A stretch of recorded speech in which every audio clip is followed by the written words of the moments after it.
Well, everybody, we've got three big pieces of news that we're going to cover today. Number one, Rasheed Rice is the Johnny Manziel of the 2020s, and we'll talk more about that later, but Johnny Manziel is Rasheed Rice. And number two, we got a new sign for the background here, baby. The Fantasy Football Roundup sign is up. You'll see it probably a little bit better, not when we're in a full stream, when we do the next video, but it's beautiful, and I'm happy to debut it on tonight's live stream. And number three, I've been talking a lot about these draft strategies that I've been pulling from RotoViz and just putting on an Excel spreadsheet. We're going to get into a really good offer that, I've been offering this, free hats in addition to doing signing up for Underdog if you're a new customer. And in addition, Underdog gives you $50 back when you play just once. So now what we're going to do, I like to try to overwhelm you guys with as much value that's free as possible. And so essentially what I'm going to do is moving forward, everybody who has used my code to sign up for Underdog in this calendar year and continues to do that, I will give you just a free copy of this. I'm just going to send you an email of this Excel spreadsheet just for free. Just because I want to overwhelm you guys with the value, and I want you to get in on Underdog. So we're going to go ahead, hop into the puppy right here. It's just a $5 entry. So again, if you use that description that's there, the link that's in the description, and you sign up for Underdog and you play the puppy once, Underdog gives you $50 back into your account, no questions asked. When I hit 40 signups, if that happens before June 17th, I'll give away 10 free hats. So 1 in 4 chance of a free hat and a guaranteed copy of the draft strategies that I put together on an Excel spreadsheet that are very good for best ball. And we'll kind of get into some just kind of out the bat here, just so you guys understand what is, a part of this right here. So essentially what you can see here is just a bunch of colors, right? So the color key down here, it's going to indicate that the brighter the green, the better the draft strategy that there is, right? So, and the better advance rates. So the color yellow is just the draft strategies that I want to utilize. I've highlighted those with yellow. Now, the brighter the red, that's the worst draft strategy that you can utilize. So you want to stay away from these bright red colors right here, right? Now, if you have more of a muted green, it's still good, but it's not the best. Brighter green is definitely what we're going for, or darker green. And if it's muted red, that is definitely at the bottom tier of bad, kind of teetering on good a little bit. So that's just kind of the color coordination for you to understand. But the playoff advancement rate, the semi-advancement rate, and the finals advancement rate is really what you should be looking at here. And this will tell you what you do round by round, and the finals advancement rate, the playoff advancement rate, the semi-advancement rate attached to that strategy. So again, if you utilize my code, if you utilize my link to Underdog, if you've already done it in 2026, you will be getting a copy of that Excel spreadsheet for free as long as you use my code. But nevertheless, we are getting into the puppy draft right now, and I see that Hallie Lyon is in here, man. What's going on? Good to see you a part of this draft, and I get the 101. So we're going to be trying to utilize a specific type of draft strategy that I've utilized probably a little bit too much, but it is just such a good advancement rate. I have trouble just not utilizing that particular draft strategy. Zion Penumbra, what's going on? I'm so glad I shipped off my last share of Rice. I got a first and 2 seconds and Strange for him. Now that is excellent work right there. So I'm going to go ahead and take Jahmyr Gibbs right here. Totally fine with that. Zion Penumbra, didn't realize Josh Gordon was still in the league. Yeah, that's essentially what we're seeing right now. Except I would argue it's even worse than Josh Gordon, because it's just bad, man. It's very, very bad stuff. So it sucks. Hallie Lyon, number 1 and 2 spot. We're the duo right here. Fernie SND, what's going on? In Dynasty, 10-team full PPR.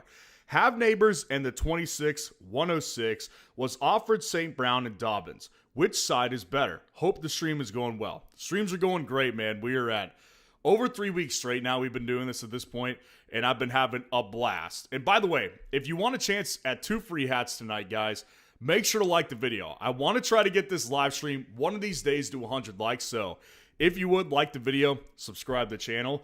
In a Dynasty 10-team full PPR, Neighbors and the 26-106, You were offered St. Brown and Dobbins. I think that's a relatively fair value, to be honest with you. Neighbors and Amon-Ra, they're not far off in Dynasty as far as I'm concerned.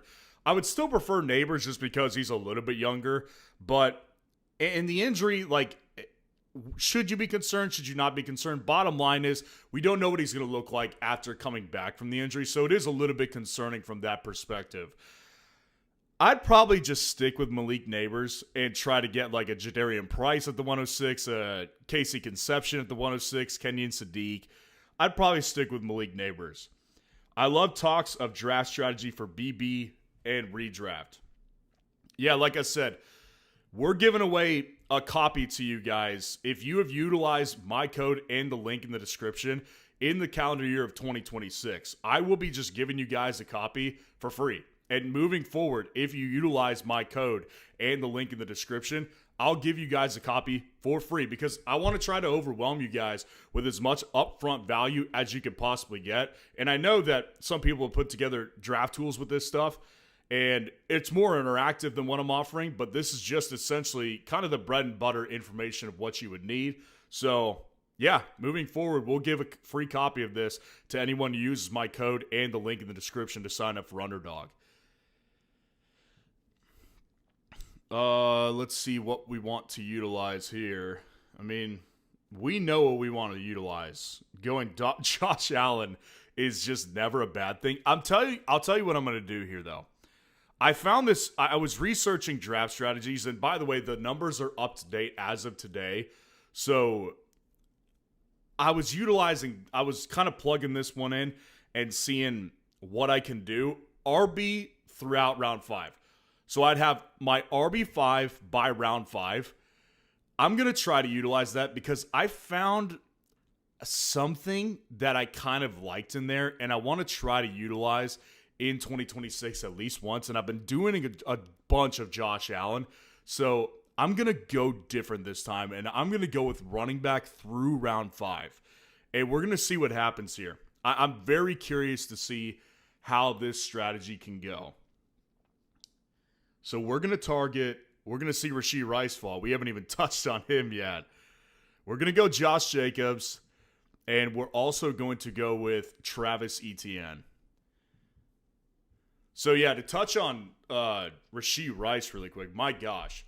So the dude violates his probation today, gets tested positive, I guess, for marijuana and whatever, right? But it's not a whatever situation when you remember the guy was on probation for the car crash. So now he's being ordered to serve 30 days in jail. And I don't know at this point what the NFL is going to do from an action standpoint. I mean, he just completely screwed up his chances of,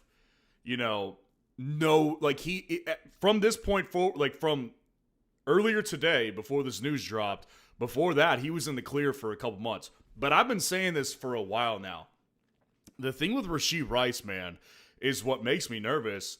He is just such a ticking time bomb, and he's such a self-sabotager that downtime in the offseason, just not good for the dude. So it's not surprising. It sucks. I've got a decent amount of him, but, I mean, you got to just take a break from drafting him at this point. It's just not good. It's a bad situation, man. It's annoying, I'll tell you that much. It's very annoying. Coffeeholic, good to see you in here. Zion, always good to see you, man. Coffeeholic says, I'll be joining the next draft possibly. Hope to have you in here, man. We'll be running another one, that's for sure. Zion Penumbra, your streams are also entertaining. No fluff, straight sauce. Appreciate that, man. It really just makes me happy that you guys have enjoyed being with me because I just enjoy what we're building. The community we're building here at Fantasy Football Roundup. It's been a lot of fun, and I just love talking ball with you guys. So I'm really the lucky one. Appreciate you guys joining. We can always talk ball. Fernie SND, yeah, I got the 106 and the 105 too. So that's good. You should be ending up with Jadarian Price or Casey Conception and, Kenyon Sadiq, two of those three. I would rather just hold on to Neighbors. Appreciate the question, though. Hope to see you back here more often. Hallie Lyon, these drafts are such a good time. Dude, you're telling me, man. Like I said, I'm Lucky one, man. I enjoy just hanging out with you guys, so it's pretty great. Fernie S&D, so I was going to try and get a mixture of either Price, Lemon, and Conception. Whatever's available. Appreciate the insight. Yeah, I mean, if Lemon is there, that's obviously a tremendous pickup at the 105. I would anticipate him not being there just because in most drafts, he's not going to be there. Excuse me. He's probably not going to be there in most drafts, so I have trouble thinking he'll be there for you, but if you can, that'd be an excellent steal to take. I would personally go with Price over Conception, unfortunately. It's not that I like the player better, it's just that the situation is there. The situation is definitely there, so yeah, I mean, you gotta pick your battles, right? And you get a first-round running back with a winning team versus a wide receiver who's not really a true number one on a really bad team. Who do I think is going to develop a little bit more? I'd go with Price over KC. But again, if Lemon's not there, KC and Price together, that's a good 2 picks right there. Okay, remember, we're doing 5 running backs to start this off with because I don't want to go Josh Allen again, and we're going to try to utilize this. Even though the advancement rates are terrible on this, I like something about this one, and I want to give it a shot this year. So we're going to go with Bucky, and we're also going to go with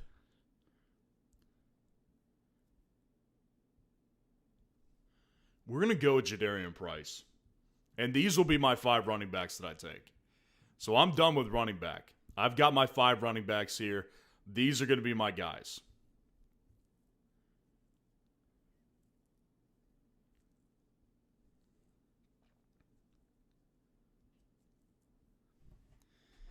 So, yeah, it's going to be interesting. It's not a good draft strategy historically, but I'm going to take that shot. I'm going to take the shot on this one.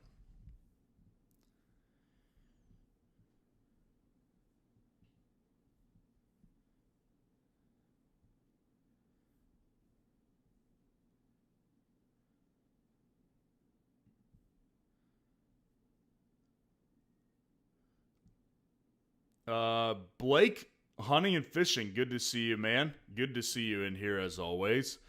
I was originally planning on targeting Rasheed Rice with pick 21, but I don't know anymore. So I can't blame you, dude. Downtime is just not his friend. I mean, the BS that he said, like, after the whole car crash thing, like, I'm a changed man, I've really grown. I mean, we can all see that that's bullshit at this point. So it sucks, man. Rasheed Rice is super talented. He just can't get out of his own way. It's like he just keeps tripping over one coffee table after the other. And it's like, dude, like, when are you going to grow up? So, yeah, I mean, there's definitely every possibility that he gets suspended by the NFL at this point. Because I don't know what happens from a legal perspective now, but I would imagine that the NFL is going to have some sort of recourse with him going to jail for 30 days. That's my guess on this one. So I would expect probably a couple game suspension at least. But I don't know. I don't know, to be honest with you. Fernie S&D, thoughts on Jaden Daniels this season? Feels like he's hard to value from a standard redraft perspective. I personally think he's a great value. I think that his draft price, so like, for example, like he's going in best ball in this 6th round range. You're about to see him picked. I think it's a great value. Now, in redraft leagues, he's obviously a little bit higher priced because typically those top tier quarterbacks for fantasy, they get bumped up the board in redraft leagues. I still think it's worth it. You know, you've got guys like Lamar going over him. You've got Joe Burrow going over him. I think Jaden Daniels this year is a great value just because of the fact that people are considering him kind of injury prone now, which I don't agree with, but I can see the point of that. He's small. He needs to bulk up. I think the upside is tremendous, though. Like, the upside that we got in his rookie season, I don't think really scratched the surface yet of what he can really be. So I'm very into Jaden Daniels at cost. That's just me, though. I think the Jaden Daniels cost is awesome. And so realistically, I think Jaden Daniels in a redraft perspective, again, not as gung-ho on targeting him in redraft just because he's a little more expensive, but I like the price in best ball, and the redraft price I think is worth it with the upside that you could possibly get. It is a risk, but you got to be risk tolerant if you're going to pick Jaden Daniels. Okay, let's see what we want to do. Well, we got no wide receivers to stack yet, so we're not going to go with a quarterback here. We're definitely going receiver. There's just no doubt. Got to go receiver here. And we'll target Alec Pierce. No, Marvin, Parker Washington, Mekhi Lemon. Yeah, these are going to be my guys. We'll see. Mekhi Lemon's gone. Marvin and Parker Washington. Let's see what you guys can put together for me as my wide receiver 1 and wide receiver 2 combo. Let's see what you can do for me, man. So, those of you just joining, we utilized a very unusual draft strategy. I don't know if I've ever touched this one. RB through round 5. So, I got 5 running backs through the first 5 rounds. Done with running backs now. The historical advancement rates on this are piss poor. But I saw something in there that I kind of liked, so I'm going to try it out. And again, if you sign up for Underdog using the link in the description and you play the puppy once, I will give you one of these for free. So all you need to do is just sign up using the link. You need to play the puppy just one time. Underdog gives you $50 back into your account. I'll send you this for free, and I'll send everybody who's used my code and played at least once this copy for free. Over some point over the next couple days, you'll get a copy if you've signed up using my code in 2026. And in addition, if I hit 40 signups before June 17th, I will give away 10 free hats. So I'm trying to really overwhelm you guys with value because that's what I like to do. I like to do that. I like to try to give you guys some free stuff because that's what I do, man. I like to overwhelm you guys with value as much as possible. Howie Line, just wild. Can't stay out of trouble, and the cleanup procedure. Oh, yeah, that's right. That was the other news with him is that he, I guess, had a cleanup procedure on his knee, which, it's kind of one of those things, if you were kind of, I've talked to some people that are like, yeah, the Malik Neighbors cleanup procedure, not a big deal. Don't be worried about it. You can't have it both ways, though, right? Like with Rasheed Rice, if that really is the case, cleanup procedure shouldn't be viewed as a big deal. I don't really view it as a big deal. So the bigger deal to me is definitely that he's going to jail for 30 days. That's definitely the bigger deal. So, yeah, it's a disaster, man. It's honestly just a complete and utter disaster. Zion Penumbra, the fact he will also miss 2 months because of his surgery. I don't know if it's 2 months during the season. I think it's just the next 2 months, right? So he'll come back in, I guess, late July. Basically around training camp. So, yeah, man, it's not good. It's not a good situation. He's going to fall, and rightfully so. Man, two top 10 receivers are dropping like freaking flies. It's wild, bro. It's a wild, wild time in the offseason. Who would have thought? You'd think that mid-May, late May, dead time of the year, things are going on, man. Things are going on. And we're doing live drafts every day to break things down, so just make sure you got the notification bell hit. And like the video, subscribe to the channel if you haven't already. Zion Penumbra, it's just so annoying and sad to see him just throw away his opportunity just to live the high life. No pun intended.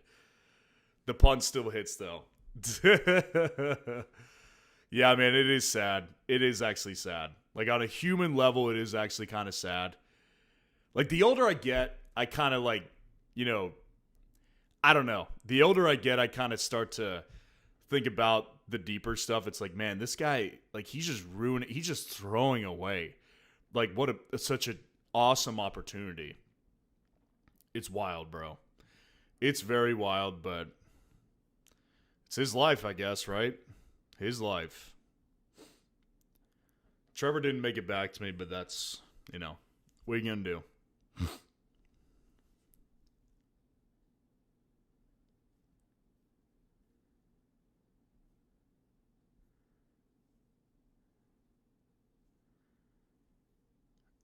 I mean, we'll see if Dart will make it back to me. Hallie Lyon might snipe me again. If Dart doesn't make it back to me, honestly, I'm probably just going to grab Laporta and Downs. But Dart does make it back to me, so we'll grab Dart right here. And then we will also go ahead and grab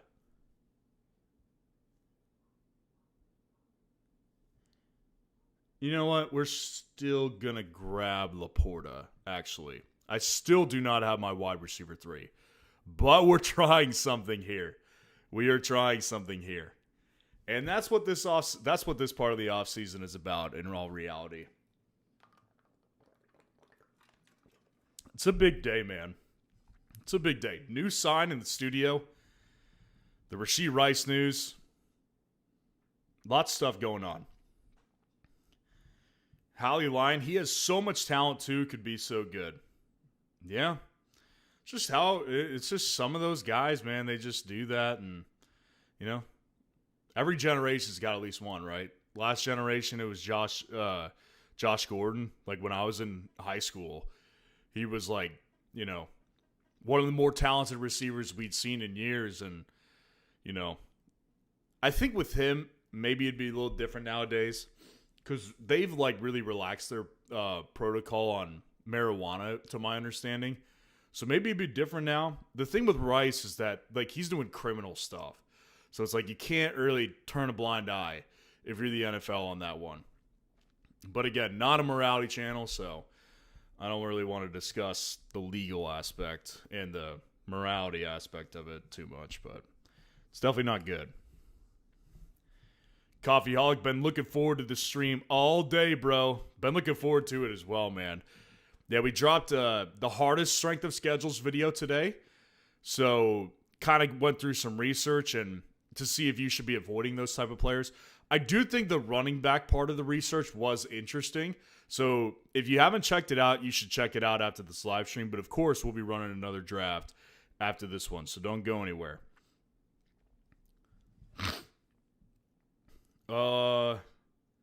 Zion Penumbra, he does have so much talent, but just like AB, he is just too much of a dummy and throwing away his chances. I'll say this about AB. When he was in his prime, he wasn't getting into legal trouble. Like, the legal troubles have been later. So, at least with AB, you were able to see the prime be fulfilled. With Rice, I don't know if we're actually ever going to get to see that.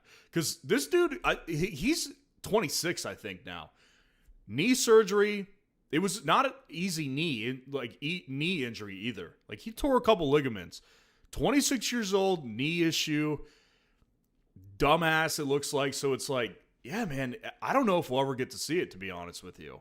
Which is really disappointing. Because I'm a big Rasheed Rice guy. I've been a big Rasheed Rice guy from the get-go, really.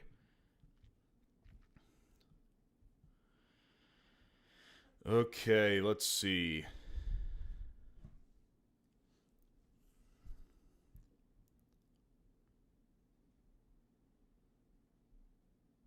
Well,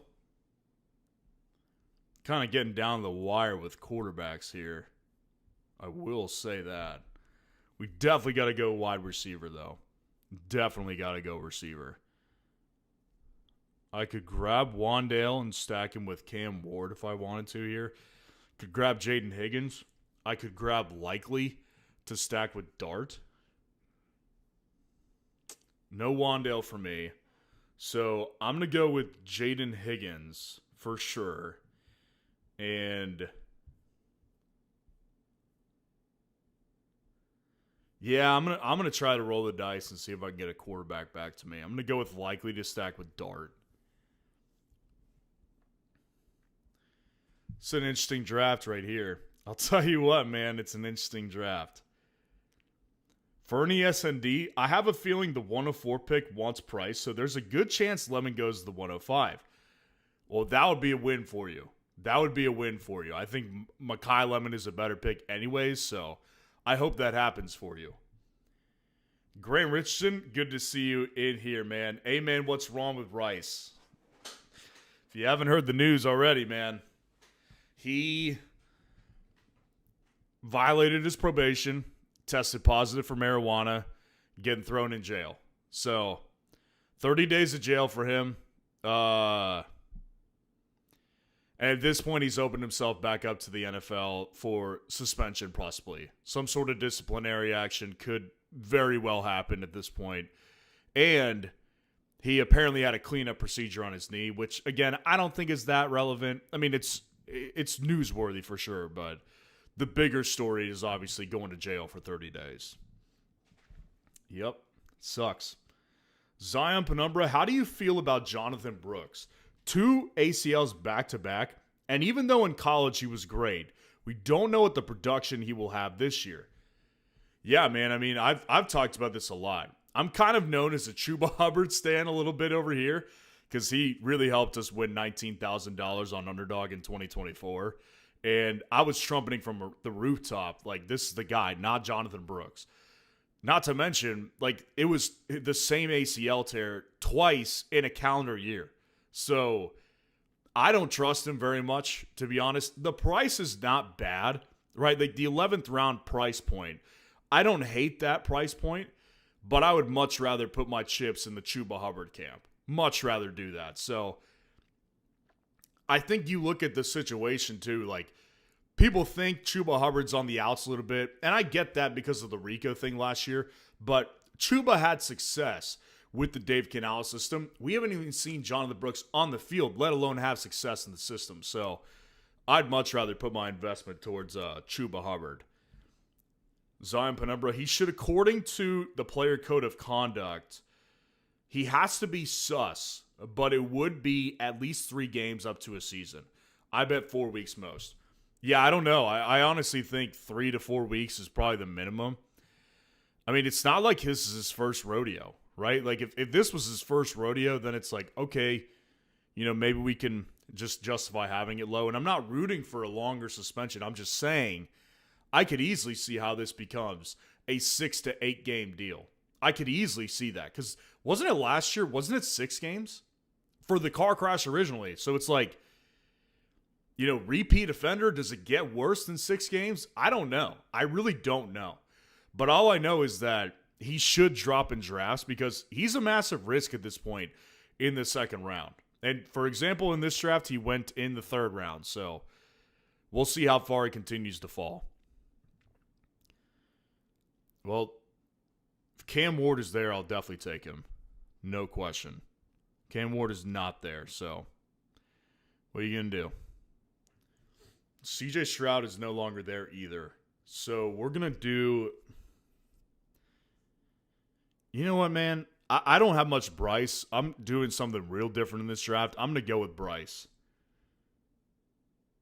And then we are going to go ahead and grab Jalen McMillan.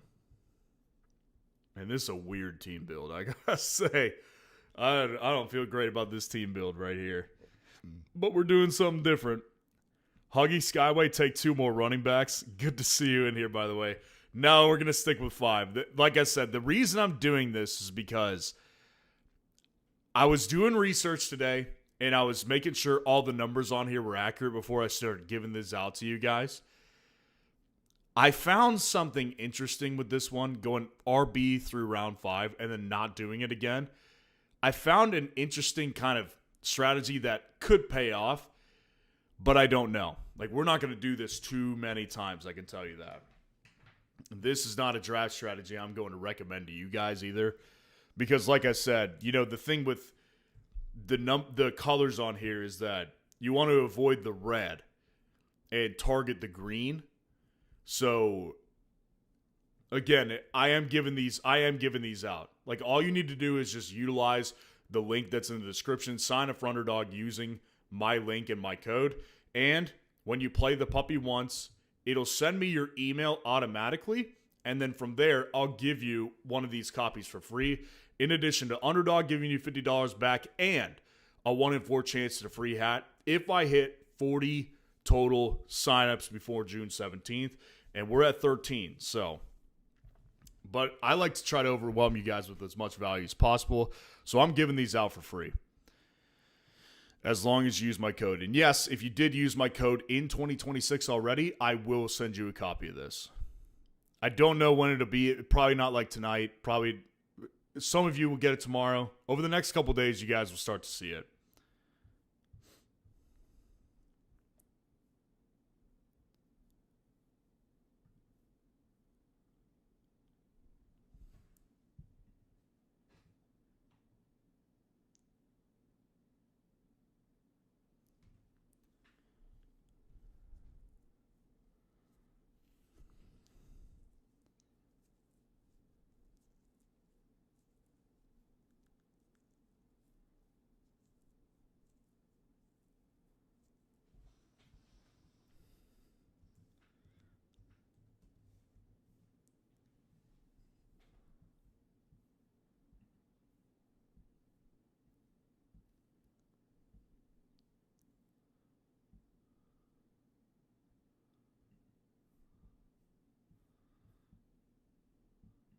Okay, the chat went down for just a couple of seconds for me over on my end, so sorry about that.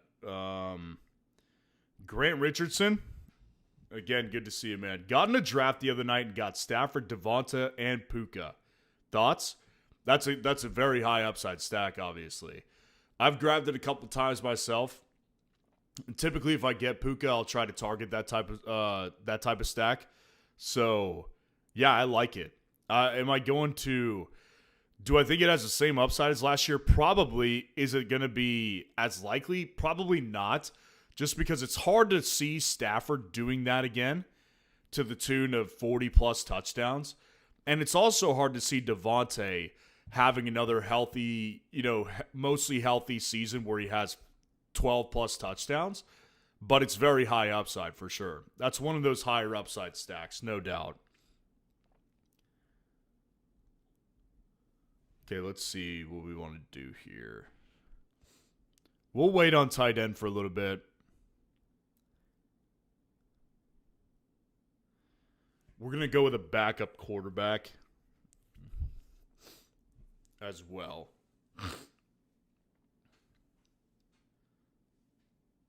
Definitely try to target some later stacks.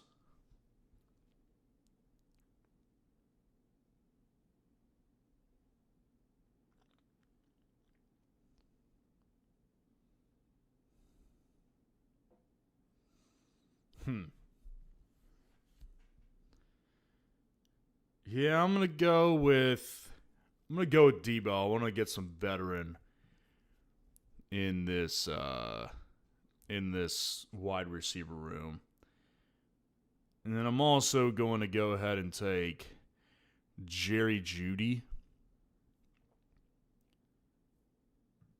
Yeah.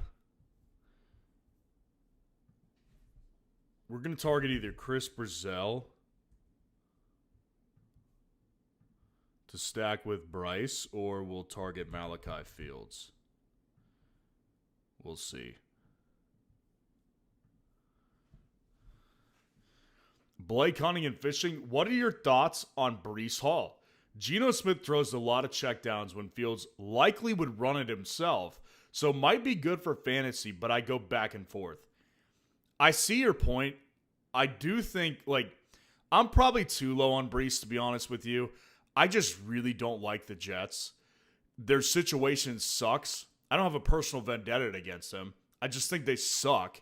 And I think that Geno Smith sucks. So it's kind of like last year, man. Like Geno, in theory, checked the ball down a lot to Ashton Genty. But what did it account to? It didn't account to much. Ashton Genty was a huge disappointment. Now, the other side of that is that Genty was a much higher price tag than Breece is this year. So that's why I'm probably saying I'm probably too low on Breece, and I probably should go with him a couple more times. Am I thinking that he has top 5, top 10 upside? Not really. I think he has top 15 upside, top 12 maybe. I should probably draft him a little bit more, to be honest with you, though. I probably should. Hallie Lyon, feels like KC for sure takes one of Diggs, Debo, or Tyreek now. Yeah, I think it's almost a given for sure. I mean, honestly, at this point, I've been saying over the last couple nights, people are asking me, Diggs or Tyreek to Kansas City. I've been saying probably Tyreek because they need a true deep threat. And getting Diggs is kind of like having another Rasheed Rice on the field. Well, now maybe they just do, maybe they do Diggs, or maybe they do both. I don't know. Probably not both, but point being is that they're not in a position to be, ignoring Stephon Diggs at this point with the uncertainty of Rasheed Rice. Zion Penumbra, Debo would be the best choice. Popular opinion is Hill. I think the best choice would be Tyreek. If he was to come back 90% of what he was, and the knee wasn't going to be an issue this year, they have needed a deep threat since he left them. They tried it with Worthy, and it really hasn't worked. Tyquan Thornton could do it in splashes, but not really. Marcos Valdes-Scantling a couple years ago didn't work out. So I do think the best option is Tyreek personally, but I don't know if that's going to be the case. And it ends up being Debo. It could be, but I think Tyreek probably the familiarity. Neither side has ruled it out. Tyreek clearly has interest too. I think I would probably put my money on Tyreek. Hallie Line, new sign looks great. Appreciate you, man. Really appreciate that.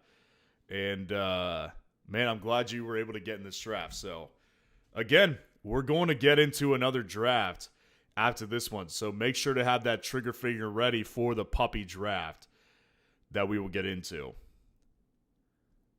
K-Sum, good to see you in here, man. Appreciate you joining me tonight. Everything's good over here, man. I hope you're doing well. Tom Smith, this will be Geno Smith's year. Trust. Oh, man. I like the confidence, but I certainly lack the confidence in him. That's for damn sure. I hope you're right. I hope you're right. All right, we'll get Malachi Fields. And then we'll take Eli Stowers. Come on, Stowers, come through.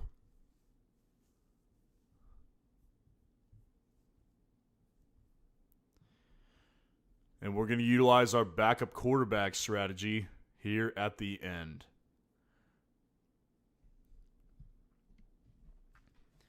Zion Penumbra, how about a dart throw as a fourth or third quarterback in a super flex going Watson with the final pick? Imagine he can't do worse than he has. I don't know if that's true, to be honest with you. That dude is not going to be nearly as mobile. So I don't know if I don't know if he can't do worse. I think he can. So I don't hate it though. Like as a fourth quarterback, particularly, like I would not hate that. And a super flex just different, right? Like you got to give yourself options. So no, Watson is not a bad dart throw. Who Hames, what's going on, man? Good to see you in here. Appreciate you being in here. And guys, if you haven't already, I want it to be the night that we get 100 likes on the stream and I give away 2 free hats. So please like the video. Please subscribe to the channel if you haven't already. Help me hit 30K subs ASAP. And yeah, I want to do it tonight. I want to give away 2 free hats. So like the video, subscribe. Coffeeholic, what underdog draft type is next? We'll do a puppy. Huggy Skyway, I'm going to puppy myself with you. Let's do it, man. We'll hop in after I make the last pick, Mr. Irrelevant.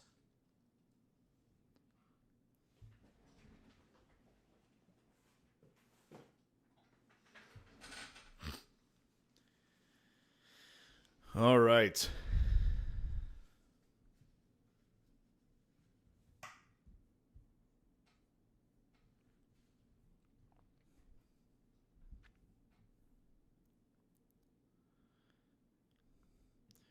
Yeah, I'm very curious to see how this draft strategy works out for me. I don't think I've ever done running back 5 times in a row to start a draft. That's pretty wild. I don't think I've ever done that, so this is going to be a completely new experience.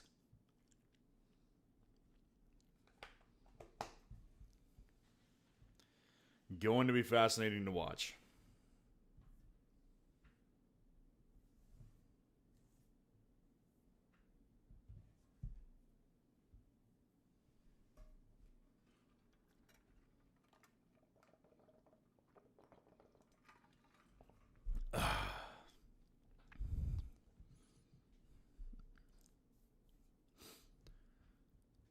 Mike Washington, Jordy James, Andre Ushivas. He's going with some Bengals. This guy, Jacob M., going with some Bengals, even though he didn't get Burrow.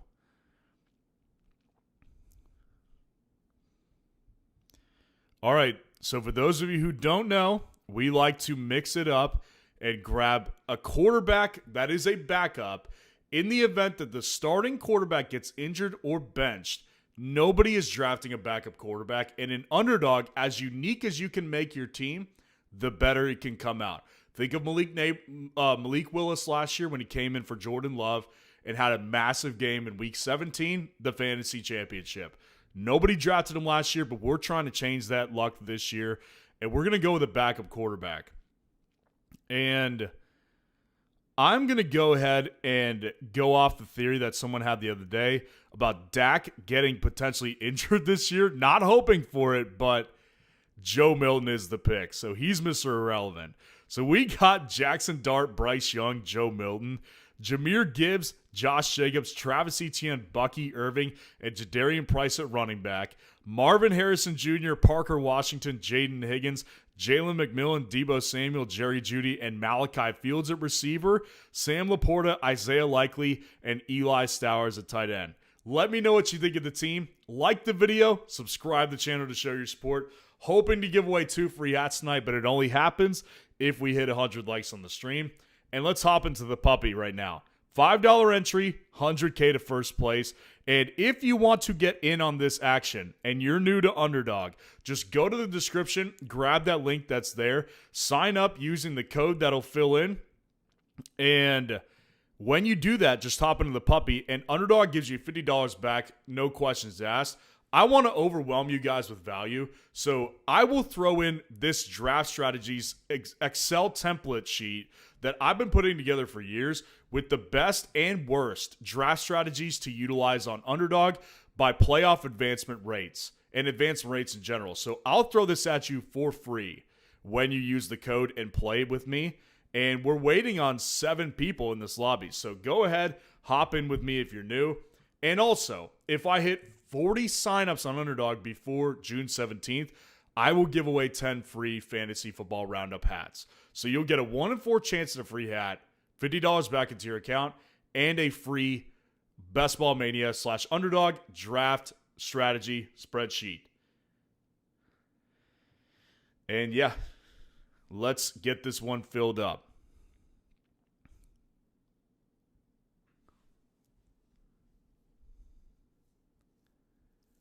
Not sure what just happened. But it looks like the lobby is full. There we go. There we go. Hallie Line back in here. I don't know who else joined. Let me know if you were able to sneak in here with me.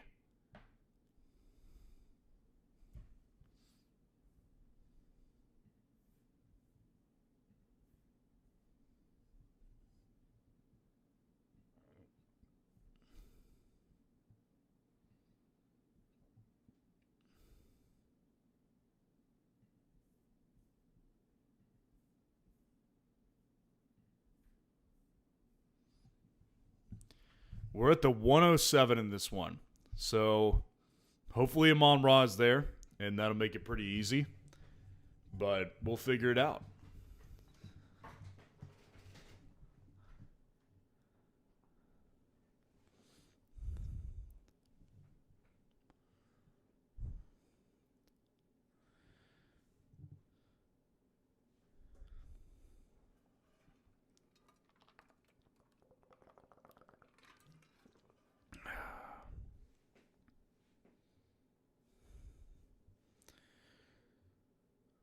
Let's see if we can get our Amon-Ra.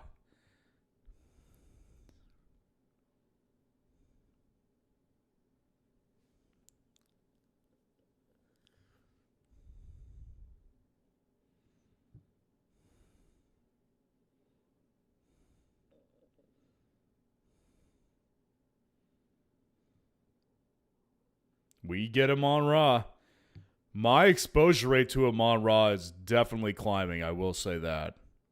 It is definitely climbing.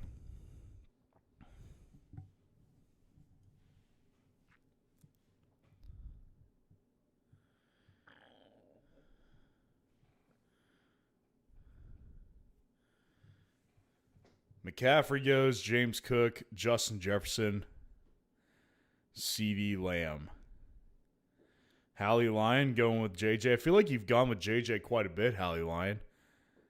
Let me know what you guys got going on tonight, though, man. Let me know what you guys got going on this week. How's the week been? Let's talk some ball, too. Throw what kind of ball questions you got my way. Let's talk some ball. I'm fiending. Fiending for it.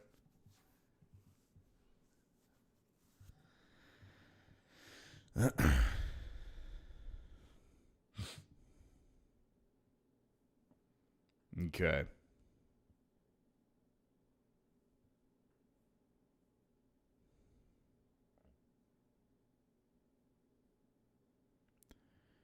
We're going to go with a running back here. And we're going to go with Chase Brown. We could definitely utilize this draft strategy right here. We could also utilize this draft strategy right here.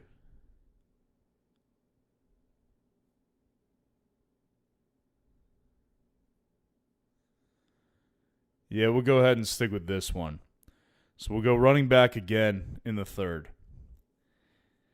Hallie Lyon, I really like taking him at that 10 or 11 spot. Yeah, I've only gone with him a couple times. I just don't. I got the issues with Kyler that I've talked about a lot. I'd prefer CeeDee Lamb for sure, but hey, to each their own, man. I could easily be wrong, and I could be discussing it on what I got right and wrong very easily. It's because JJ is a stud. He is definitely a stud. No question about that.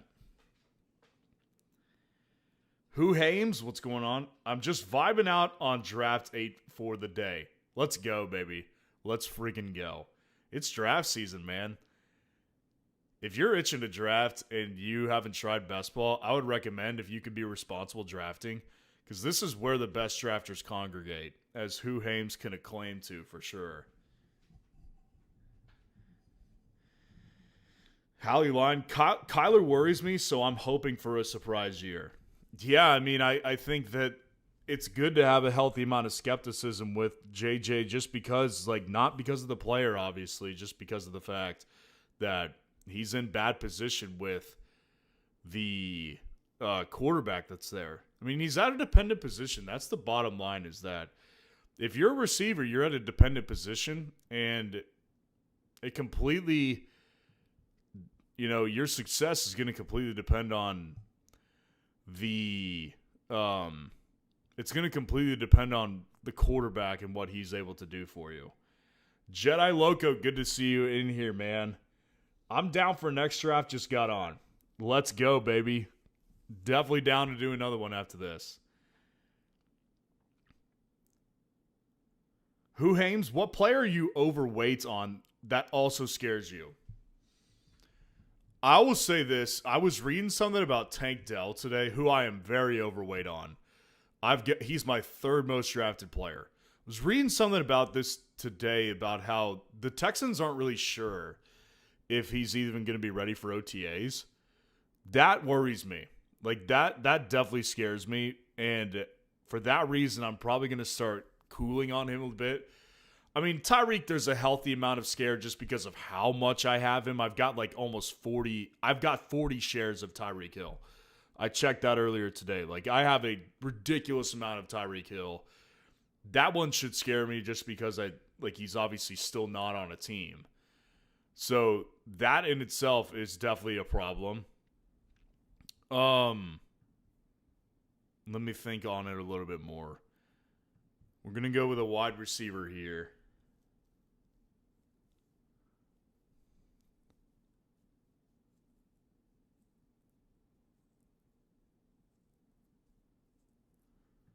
And we'll easily go with the Emeka Egbuka. Yeah, Tyreek, and Tank Dell, I have tons of weight on those guys, and that definitely is not the most like stable. Other than that, I don't feel overweight on anybody that I'm scared of. Like I'm pretty heavy on Woody Marks, but I'm not really scared of that one very much. The price is right on that one in my opinion, and I think that he could have a role, not even if Monty is injured. Like I think you just have a role as is. But yeah, I would say Tank and Tyreek are definitely two guys that I'm worried about. Hallie Line, dang, Nico fell in this one. Honestly, I should have grabbed him and just said, screw this strategy that I wanted to try to use, but I really wasn't thinking about it at the time. I probably should have done it, though. Jedi Loco, so when are we going to do a 12-team redraft league? I'm down for 50, maybe $100. I don't know, man. I don't know. If I do a subscribers-only league, I don't know what we would put the prize pot at, but yeah, we can think about that one. We can think about that one. Who Hames? Yeah, that OTA comment came out like 2 months ago, but his ADP, a few late spikes is fine. Tank, also Tyreek.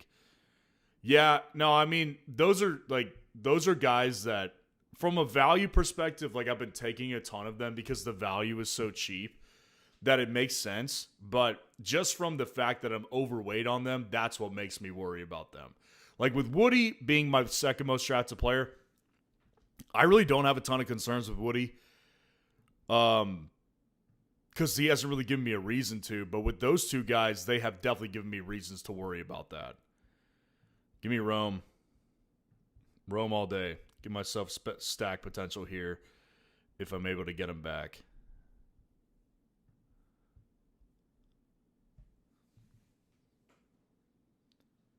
Who Hangs? Before that comment, Dell was going at 145 to 150. Yeah.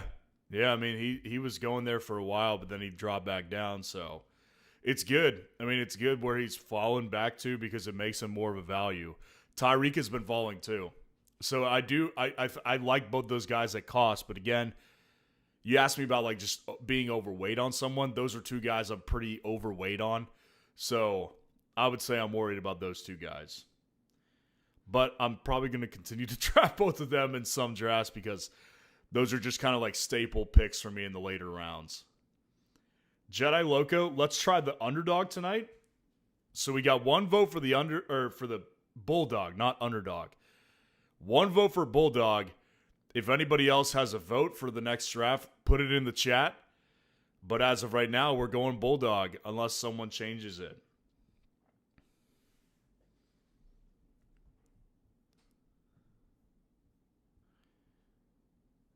Okay, let's see what we want to do. We could go with Caleb. Stack him with Rome. Could easily do that. We could go with BTJ. I wouldn't have a problem with that. Jaden being on the board is definitely enticing, but I want to grab a stack that I think is pretty high upside, so I'll grab Caleb.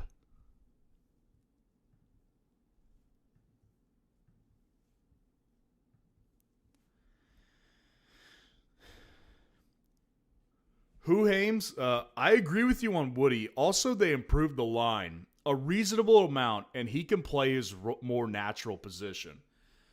Yeah, I think with him, it's more so just like, I think he'll be involved as a pass catcher relatively heavily. Like at this point in Monty's career, I don't think he's going to be as good of a pass catcher as Woody Marks is. And I've said this all offseason. I just think it's kind of wild to think that a guy who's been in like a 50-50 split with Jahmyr Gibbs for years, kept getting injured in that role, is going to come to the Texans' offensive line, which is worse. Even though they're improved, it's still worse than the Lions at 29 years old and expect to handle a full workload and stay healthy. I don't understand that logic there. So for me, Woody is definitely like one of those hammer picks. I'm not worried about it at all. Jedi Loco, I'm trying to get all my Bulldogs with you fellas. So I know that some of us through. Some of us get through since it's only 10 max entries.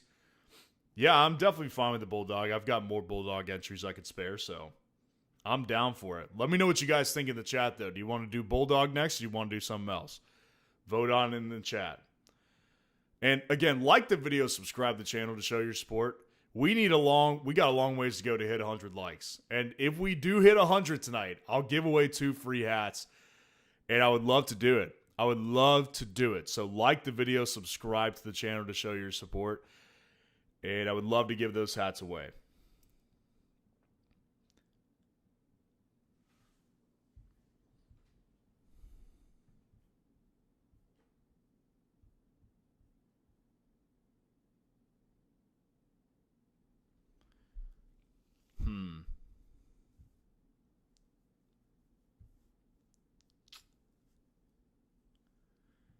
I'll go Parker Washington. Wide receiver 4, Parker Washington. That feels all right. I'm okay with that.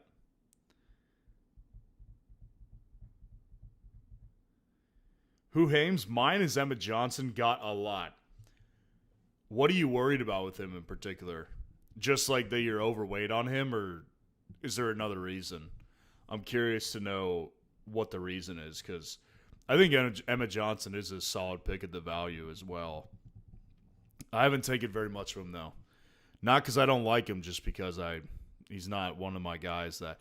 I think with him, I think he's probably more of not a committee role. He's probably more of a handcuff more than anything, but he could definitely get some sort of committee role going on because, Kenneth Walker got an injury history, and I subscribe to the idea that Seattle was being smart with him last year because it paid off, right? Like they unleashed him in a 3-down bell cow role in the playoffs, and it worked. So they were utilizing him in more of a committee backfield in the regular season. Well, the Chiefs, I think, could be a playoff contender this year. So I would imagine maybe they have a similar idea. I subscribe to that idea for sure.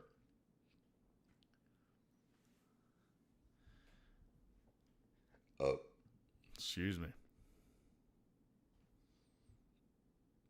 I mean, we could go with Trevor to stack with Parker Washington and just be done with quarterback.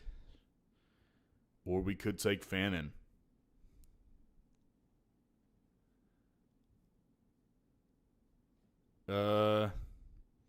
Yeah, I'll tell you what. I'm going to try to grab one of these other quarterbacks a little bit later. I'm going to grab Fannin.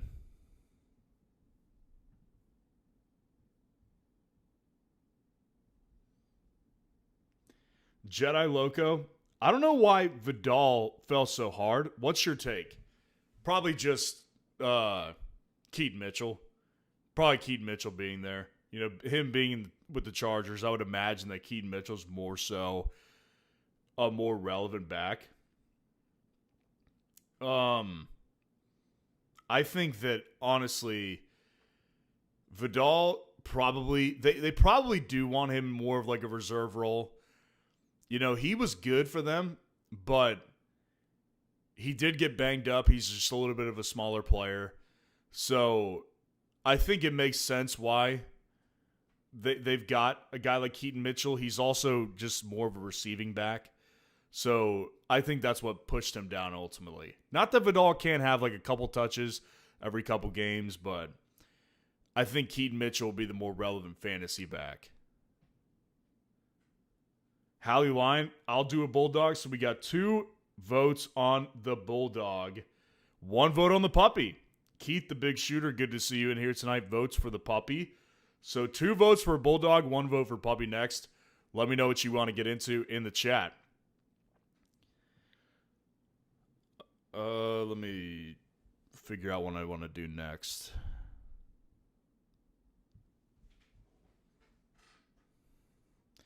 Mahomes falling a little bit.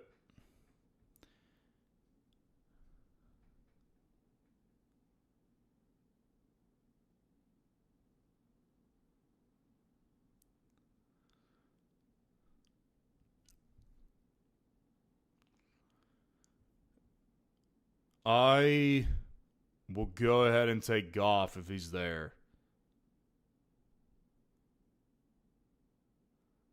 to get that stack. Goff is there, so I'll take that stack with Amon-Ra. Done with quarterback.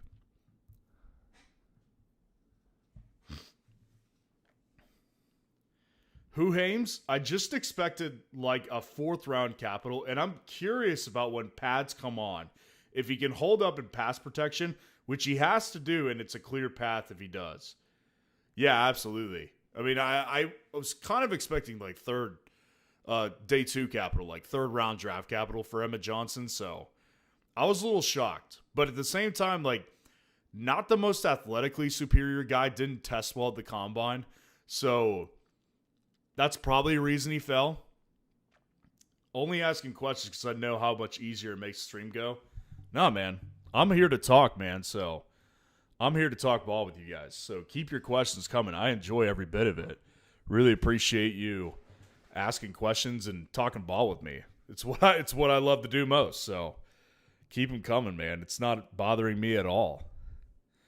Jedi Loco, if the Chiefs pick up Hill, how happy would you be? Very happy. I would feel very vindicated for all these times I've been going with friggin' Tyreek Hill because I think he will be a Chief. So yeah, I'd be pretty ecstatic if he did become a Chief.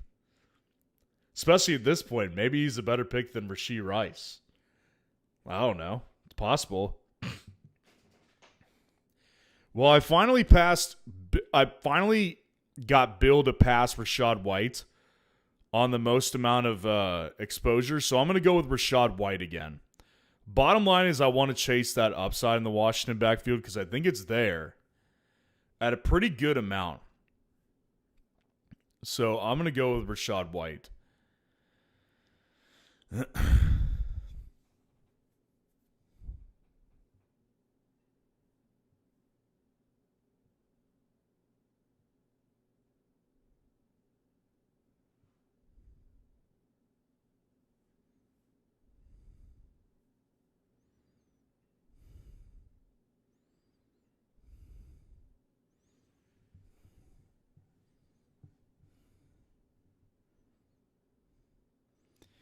Kenny G, I was kind of hoping would make it back to me, but I understand why he didn't.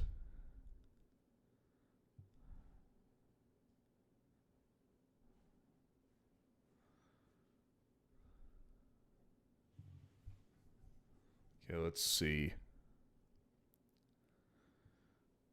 Done with quarterbacks.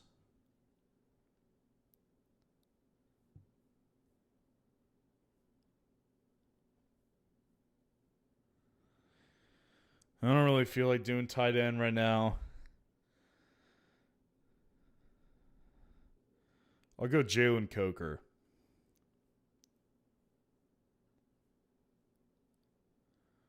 Wide receiver 5, Jalen Coker.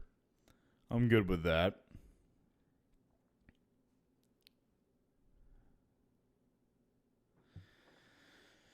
So we did utilize this draft strategy. Wide receiver 1, round 1. Running back 1, round 2. Running back 2, round 3. Wide receiver 2 and wide receiver 3, rounds 4 and 5. Playoff advancement historically strong, 20.9%. 1.1% advancement to the semis, pretty decent. 0.11% advancement to the finals. That's a good advancement right there. So, again, I'll give you guys a free copy of this here. These draft strategies that have been historically strong in best ball drafts. If you just sign up for Underdog and play the puppy once, I'll give you a little bit of help. If you're new to best ball, this will really help you out. So I'll give you a free copy of this when you sign up using the link in the description and you hop into one of these drafts. It'll help you a lot. Jedi Loco, I'm kind of like you, but my most drafted wide receiver is Debo. SMH, I just checked. Yeah, I mean, you just have a different, same philosophy basically, but different player, right? Like the Debo side I can understand too. Like Debo is someone that I think also will be very relevant if he gets signed to a new team, but obviously there's that healthy amount of risk there that he doesn't. I would imagine he does though, personally, so.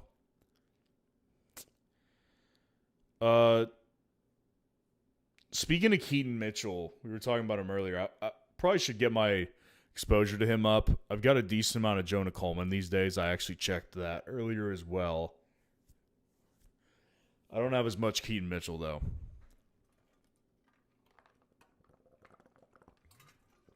I don't know why. I'm not really happy with these first two teams I've drafted today. This one's better than the last one, I feel like. But I'm not super thrilled about either team. We just passed an hour on the stream, so if you haven't already, guys, make sure to hit that like button. Make sure to subscribe to the channel. I would greatly appreciate the support. I love doing these drafts with you guys. It's been at least 3 weeks now. I've been doing these live drafts every day, and there's no end in sight. We're going to Florida the beginning of June, and I'll be live then. I'll be on the beach, and I'll be live, man. I'll be live. Fabian Marquez, what's going on, man? Good to see you in here. Do we think Rice will get suspended again? It's certainly possible. He opened up the door for himself to be suspended. If I had to guess, I would guess yes. Like him being legally, having to go to jail for violating his probation. It's like a repeat offender situation here. And he got suspended 6 games for the whole thing. And that only happened because it was a legal thing. Like he only got suspended after the legal stuff was done with. So now that he got in trouble legally again, I kind of do think they will suspend him. I don't know how long, but if I had to guess, he will get suspended. Well, I'm fighting my instinct, and my instinct is winning. So I'm just going to go with Woody Marks here for sure.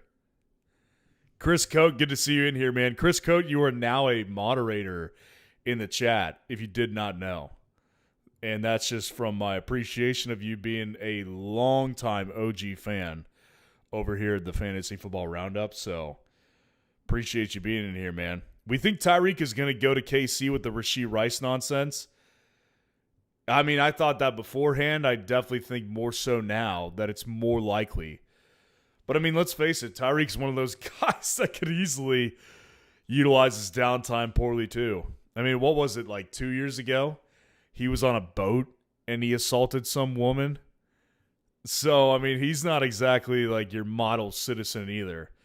The Chiefs, man, they honestly are no strangers to grabbing some character issue guys. So, but I think Tyreek, I thought he was going there before this, so, I'll stick with my theory that he does become a Chief. I'm guessing 1 to 3 weeks for sure on the suspension. Yeah, my guess is 3 to 4 minimum. I think there's a chance he gets suspended for 8+. I really do. Like, he got suspended last year for 6 games for the initial part of the legal consequences. So being a repeat, offender, obviously not same situation, just got busted for weed. But getting in trouble again, I would not be shocked. Like, based on the history of what the NFL does, you repeat offend, we're gonna get you worse this time. So I think that's very possible that he could get, 8+ games. I really do. I don't know, man. It's a mess. It's a freaking mess, man. There's no doubt about it. I'm done with running backs. And we'll just go ahead and grab another receiver. We'll go with Trey Tucker. I've started to grab a decent amount of Trey Tucker for some reason. I don't know why. Mostly just because I think he does have best ball upside.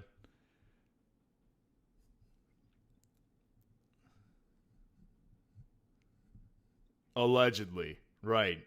Yeah. I don't know if it's alleged. I think it's pretty much confirmed that he tested positive for weed. I think that part is not alleged. And the car crash is not alleged either. So I think you're in the clear here by saying, yeah, he's in some nonsense right now. It's wild, man. It's wild. It honestly scrambles my brain a little bit because it's like, dude, how many times do you need to do this to yourself before you realize it's direct self-sabotage? That's why it's sad. Because it's like, I wonder if he recognizes it and he just can't help himself. I don't know. Again, that's not really a topic I like to go down too much. Chris Coates says, I'm picking Woody Marks in my slow draft keeper league on your advice. There you go, man. There you go. Woody Marks, you can't go wrong with the pick. Can't go wrong with it. Points per reception, man. Good to see you in here tonight. How many weeks do the Cardinals start back to see what they have? Feels like it will be during the fantasy playoffs. Could very easily be the case. And honestly, if that were to happen, it'd probably behoove me to take a little bit of Carson Beck in the backup quarterback strategy that I like to do. It could very easily happen like that, for sure. So, yeah, I might honestly do that because that's a good point. I really didn't think about much of that. So, but you're probably right on that. They probably will try to figure him out at some point. I'll go with K. Dotton.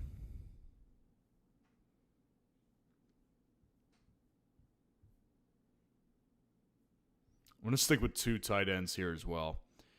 Just round it out with a couple more receivers.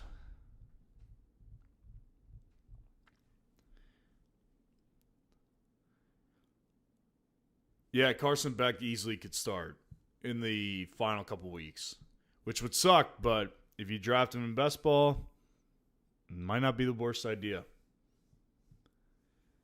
Who Ames says, allegedly he isn't good at decision making. Yeah, that is a legend for sure. That is a legend. There's a lot of questions on that one, right? Yeah, it's a disaster, man. It's freaking crazy. Chris Coate, damn, got sniped on Marks just now. Oh, that sucks. That's a bummer. Next time you'll have to grab him.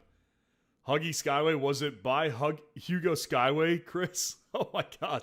Are y'all in the same draft? That would be hilarious. That would be hilarious.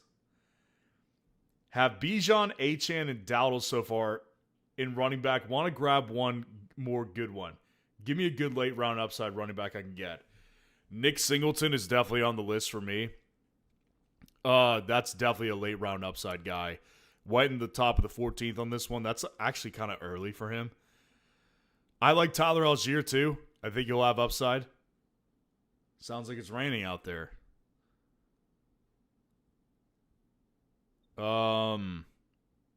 Emmett Johnson I would throw into that category as well. Tank Bigsby, if Saquon goes down, I think is probably one of the better handcuff backs.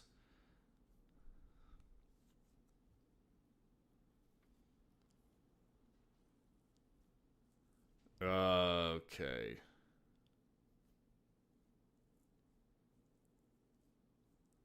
I'll take Ryan Flournoy. Why not? And then I would personally argue that one of those San Francisco handcuffs, either Kalon Black or Jordan James, is also a good back if McCaffrey were to go down. And I think McCaffrey is high risk this year. So those are a couple names at you. Huggy Skyway looks like not. I think I got into the one before you. Which one are you guys running? Oh, Chris is running a keeper league. So yeah, I don't think he's in best. I don't think he's in underdog right now.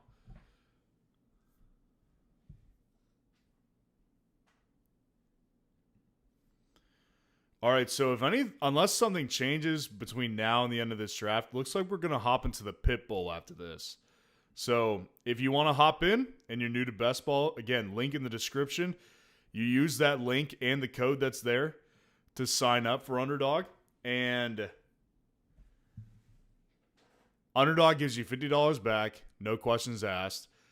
If I hit 40 signups, 1 in 4 chance at a free hat, I'll give away 10 free hats. And no doubt guaranteed, because I love to overwhelm you guys with value as much as possible. I will give you guys a free copy of this Excel sheet of draft strategies specifically tailored for Underdog Best Ball. I'll give it to you for free. I'll just send you a copy. So,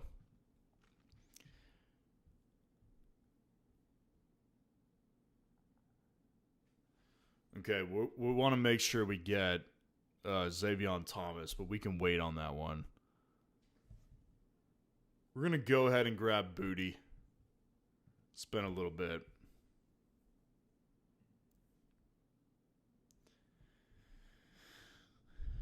First Down Fantasy, good to see you in here, man. I like Algier, but have been off him a bit since the schedule because Cardinals' schedule is terrible. Yeah, it's awful. I covered that today. If you guys haven't seen it, I put out the bottom 5 hardest schedules and research historically how it negatively affects fantasy players, if at all. Running backs are the one position that it's a little scary. So I understand that for sure. And it's one of those situations where I feel like it's probably wiser to stay away from those guys. But again, in best ball, it's just a little bit different. I'll increase my exposure to those types of guys just because I want to make sure I get a little bit of everybody. Appreciate you being in here, man. Xavier Thomas. Make sure I grab him. Stack him with Caleb.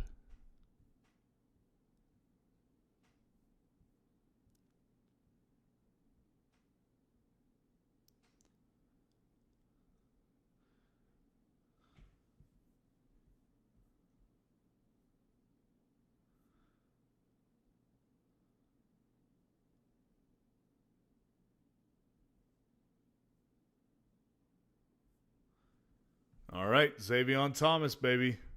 I'll take it. That's how we end it. That's how we end it right there. Amon-Ra St. Brown, Chase Brown, Javonte Williams, Emeka Egbuka, Rome Odunze, Caleb to stack with Rome, Parker Washington, Harold Fannin, Jared Goff to stack with Amon-Ra, Rashad White, Jalen Coker, Keaton Mitchell, Woody Marks, Trey Tucker, Kate Otten, Ryan Flanoy, Kayshawn Booty, and Xavier Thomas. Let me know what you guys think of this team in the chat. Like the video, subscribe to the channel if you haven't done so already. Trying to give away 2 free hats, man, but it only happens if we hit 100 likes. And let's go ahead and join the Pitbull draft right now. So we're going to hop in, $20 entry right here, 100K to first. So if you want in, hop on in with me. We need to fill 5 spots in this one. And again, if you're new, you want in on the action, and you want something for free that will help you a lot in these drafts. I've been putting together these spreadsheets of best strategies for best ball particularly for years. And I'm just going to give them away for free. Anybody who's used my code and my link to sign up for Underdog in 2026, I'm going to send you these over the next couple days. And anybody new who's signing up, you'll get a free copy when you just play the puppy draft one time, which is just a $5 entry. And yeah, I'm looking forward to getting into it. So let's go ahead and fill this one up. Oh, Huggy Skyway wanted the puppy. Maybe we'll run the puppy after this one. Just stick around, man. Stay tuned.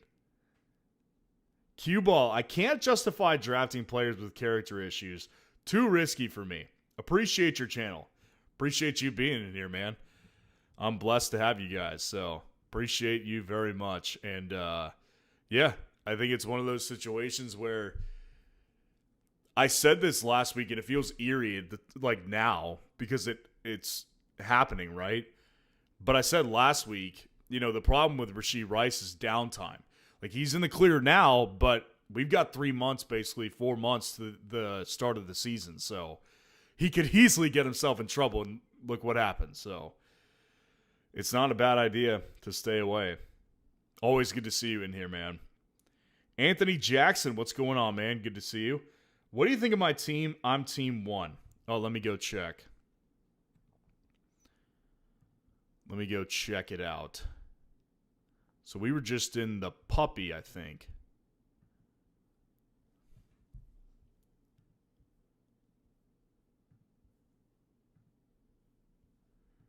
Team 1, Bone. Tyler Shuck, Daniel Jones, Jacoby Brissett, Bijan, Etienne, Swift, Kenny G, Dylan Sampson. Nice running back collection right there. Really like that running back collection. Chris Olave to stack with Tyler Shuck. Terry McLaurin. Marvin Harrison to stack with Jacoby Brissett. Daniel Jones to stack with Alec Pierce. Yeah, this is good. Tyreek Hill. I like me some Tyreek Hill. No, man, this is a good team. I like this team. You got a couple good stack options, and you got some affordable quarterbacks, and your running back room is sweet. Nice build right there. Very nice build. So the Pitbull is full. Jedi, we got him in here. Nice. Hallie Line back in here as well. Let me know if you were able to join on in. I'm excited about this one.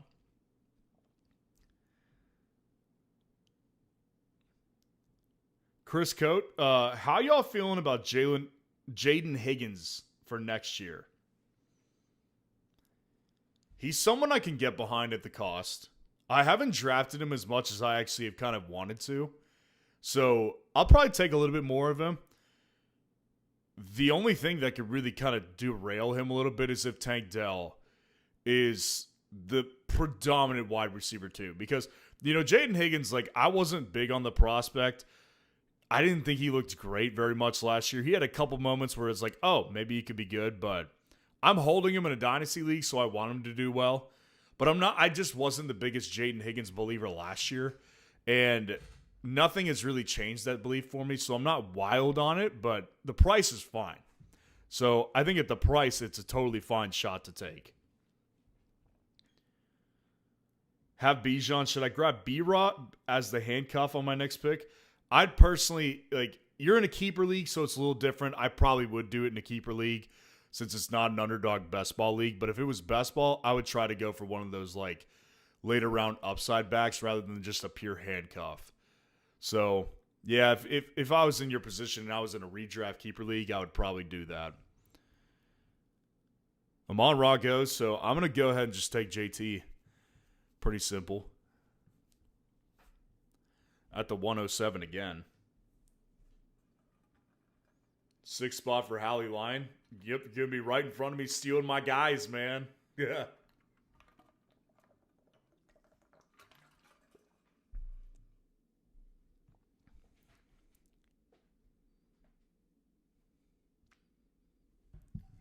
Genty goes to the 111. Cook goes to the 112.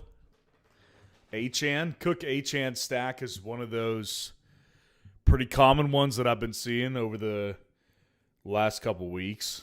Genty and Barkley. So we went running back. We are going to try to utilize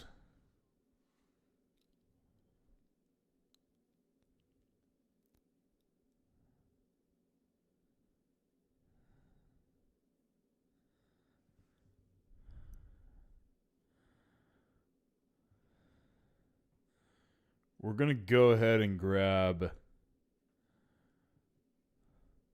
You know what? I'm going to go ahead and grab Chase Brown. No, I guess not. I guess I'll grab Derrick Henry. Another auto draft for your boy. I've done it way too many times. Way too many times this offseason. So we went RB1, RB2. We could do this one. Just the problem with that is the finals advancement rate is so weak. I don't want to utilize the 5 running back straight strategy again. That's probably going to be a rare one.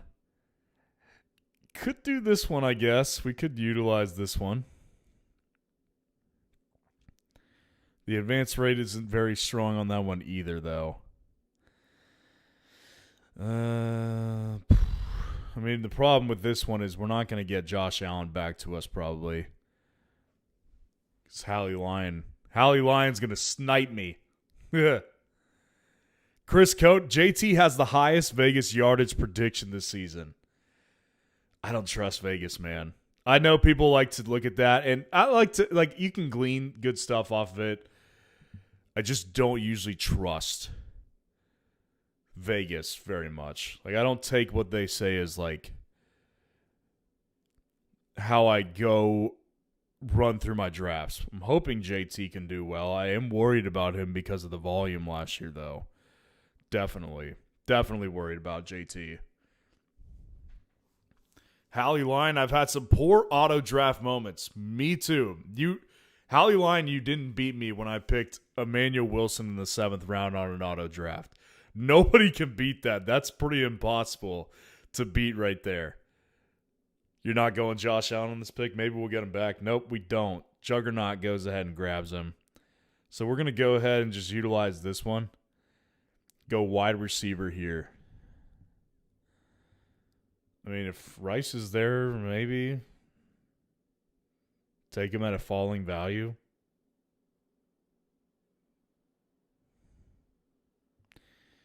Nah, we're going to go with T.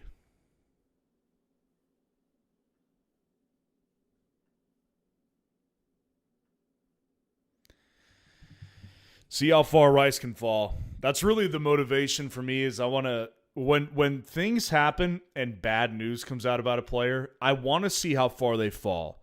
So I typically avoid drafting them the same day bad news happens because I want to see what happens and how far they fall. That's always usually my strategy is let's see where they fall to, and then we can start drafting them again. Rasheed Rice falls to the 310. So he's still going in the third round. And I think he even went in the second round in one of the drafts we did tonight. So not falling is super far away just yet. He fell about a round in this one because he's been going earlier in the second lately. So much for that.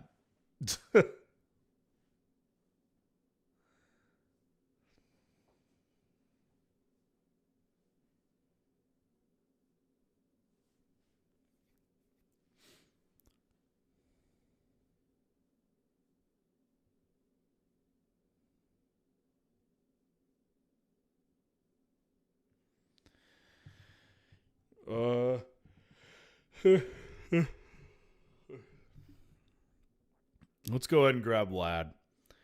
Don't have much of Lad. I will say I was kind of shocked to see my exposure rate to Lad a couple days ago. I'm pretty light on Lad this offseason so far.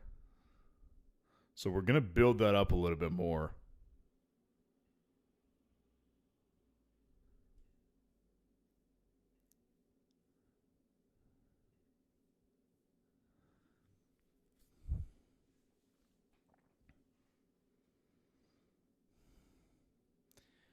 Luther Burden goes to the 408. Jalen Waddle goes to the 409. Hallie Lyons got a Mon-Ra, Brock Bowers. I was thinking about picking Bowers with my second, but I ended up auto-drafting Henry. Travis Etienne, Cam Scattaboo. Jedi, Bijan, Nico, and AJ Bryan. Let's see what Jedi goes with here. Chris Cote, y'all sell me on Jalen Coker this year. He sells himself, man. No, I think Jalen Coker's... I mean, I just think he's a really good player. Like, I think Jalen Coker is very underrated.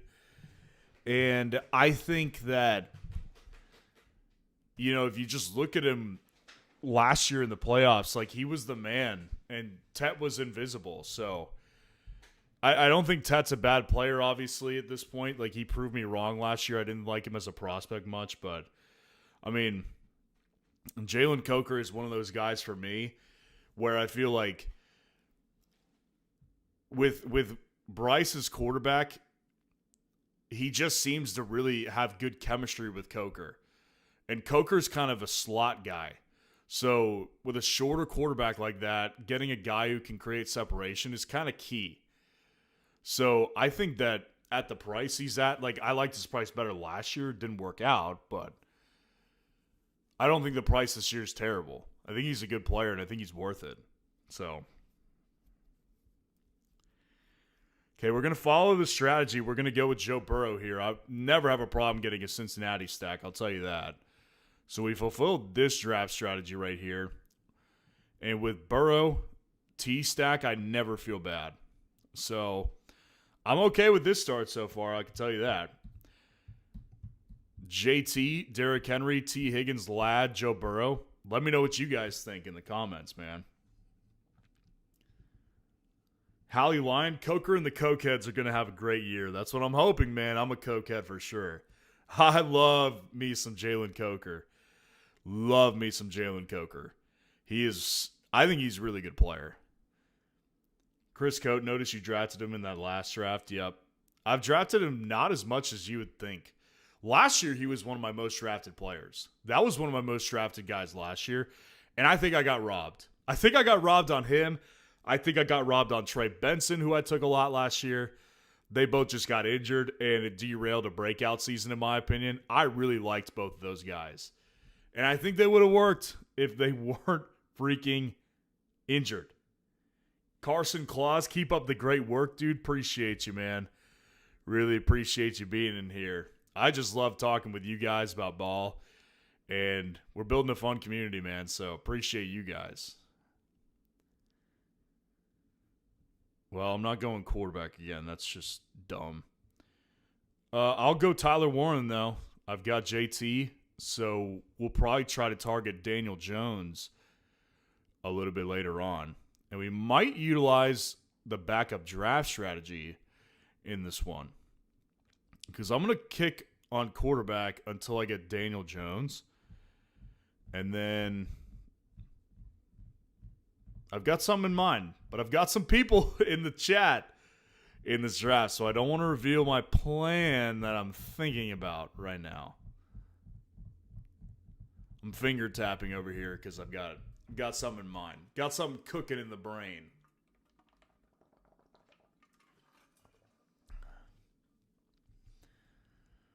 Chris Cote World, don't make me clip this stream with the "I'm a cokehead for sure" comment. You know, I said that and then I heard it. I played it back in my head, and I was like, "Yeah, someone clipped that. Like, it's gonna. If I ran for politics or something like that, that people would like have that. They would have a field day." I'm running for local office, and I'm a cokehead. So stupid. Sometimes I just say dumb things, you know? When you talk for a living, you could definitely put your own foot in your mouth sometimes. No question about that.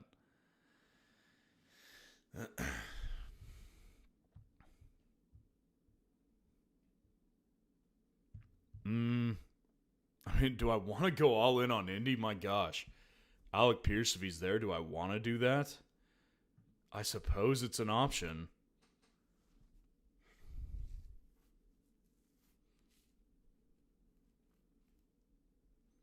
Parker Washington is an option for sure.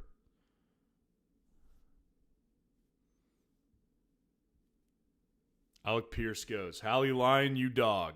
You dog. Okay, let's see what we want to do. I don't want to get DK as my wide receiver 3. That feels... I just don't like that. I'm going to go with RJ Harvey. I need my wide receiver 3, though. Hallie Line, you may have just saved me from myself. Investing in 3 Colts is a little risky.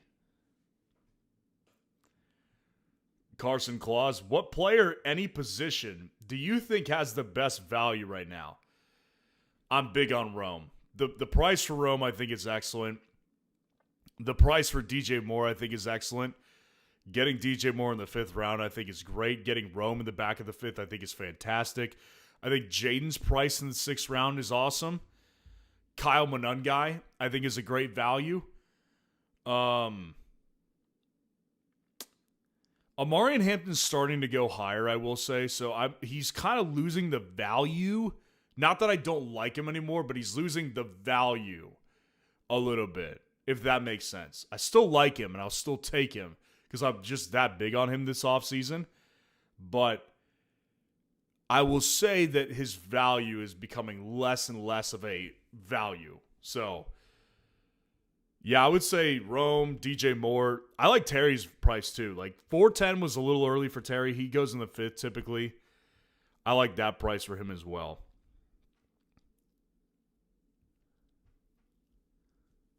Okay. Speaking of Kyle Monungai, we could do that, but I'm not going to do that. I'm going to go with Jaden Reed. Jaden Reed kind of feels like a steal in the middle of the 8th round.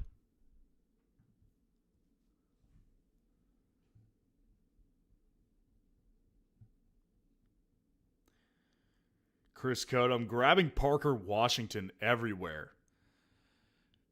Yeah, I've started to draft him a little bit more. You know, I was asked about it earlier this offseason, like, what do I think of him? And it's like, at the price, I don't hate it. I don't think I love it because I think that the thing with Jacksonville is that it just scares me, man. Like, they're all over the place. They've got no real, it's kind of like a Green Bay situation. They don't really have a wide receiver one. Parker Washington broke out last year, but BTJ still hanging over their head. They just signed Jacoby Myers long term. They've got Brenton Strange. Like, there's a lot going on in Jacksonville that makes me a little leery of Parker Washington, but at the price, it's just not bad.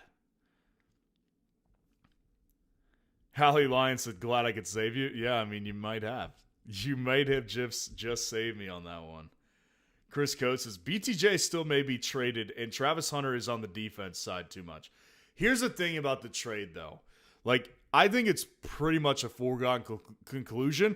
BTJ will not be traded this year. Now, next year, if he sucks again and they feel like they just can't get any more out of him, maybe he gets traded.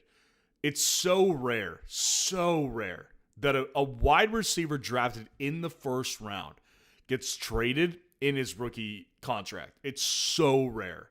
So I think it's extremely unlikely that he gets traded in this offseason. Next offseason, we can have a different conversation. But this offseason, I think it's so unlikely.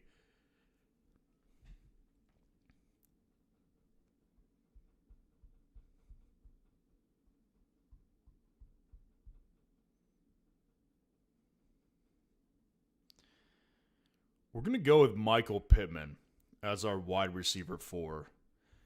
Come on, Rodgers. Feed the pity. Feed the pity. Carson Claus, nice. Thanks for the info. Who is your favorite rookie this year? In 2026 fantasy football, probably, I mean, Jeremiah Love, like, the value in a redraft league is not my favorite. In a best ball league, I'm okay with it. It's around where I've got him valued in my own personal rankings. So I don't have an argument with the redraft rankings necessarily, or the best ball rankings necessarily. The redraft price I don't like. Based on value, I think Carnell Tate is probably my favorite. I think Carnell Tate, he'll be a wide receiver 1 immediately. And he's being priced at a point in best ball and in redraft where I'm like, I'm comfortable taking that shot because I like Cam Ward this year. I think with Brian Daboll, he'll develop him. And if Cam Ward takes a step, Carnell Tate's going to be a primary beneficiary of it. So based on value, I would say Carnell Tate. Based on production, obviously Jeremiah Love. Good question, though. Because you could kind of look at that two different ways.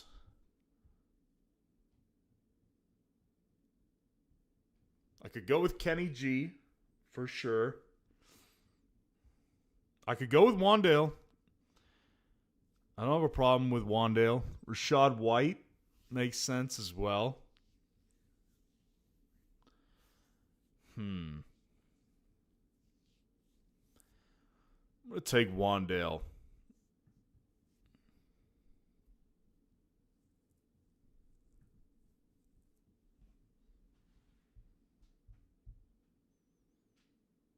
Hallie Lyon, I drafted him, so he'll have an amazing year. You talking about Parker Washington? Who are you talking about? Which one are you talking about?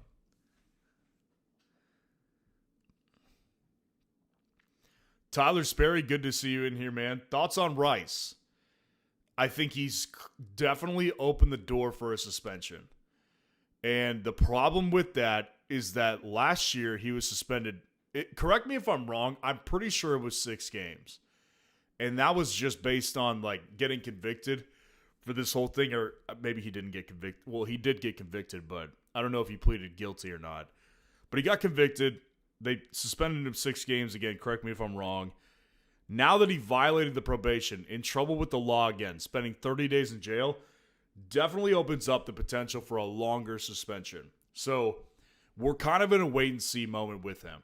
Now, unless you're drafting your redraft league tomorrow or over the next week or so, then you don't have anything to worry about. You can let this one play out and determine whether or not he's valuable at the cost. If you're drafting in best ball over the next week or so, might behoove you to take him a couple times in case he doesn't get suspended, or in case it's only a 2 or 3 game suspension. So, because he fell to the back of the third in this one, and I think that's a good value. So, just kind of in a wait and see spot right now with him.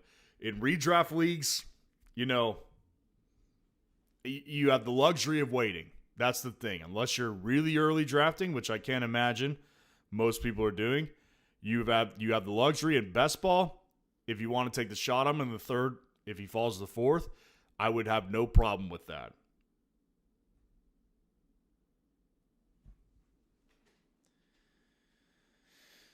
Oh, man, that's George Kittle being in front of me is very tempting. Yeah, I'm going to just round out my tight ends here. I'm going to go George Kittle. Give me that upside with Kittle, man. So I'm done with tight ends. And hopefully Daniel Jones can make it back to me.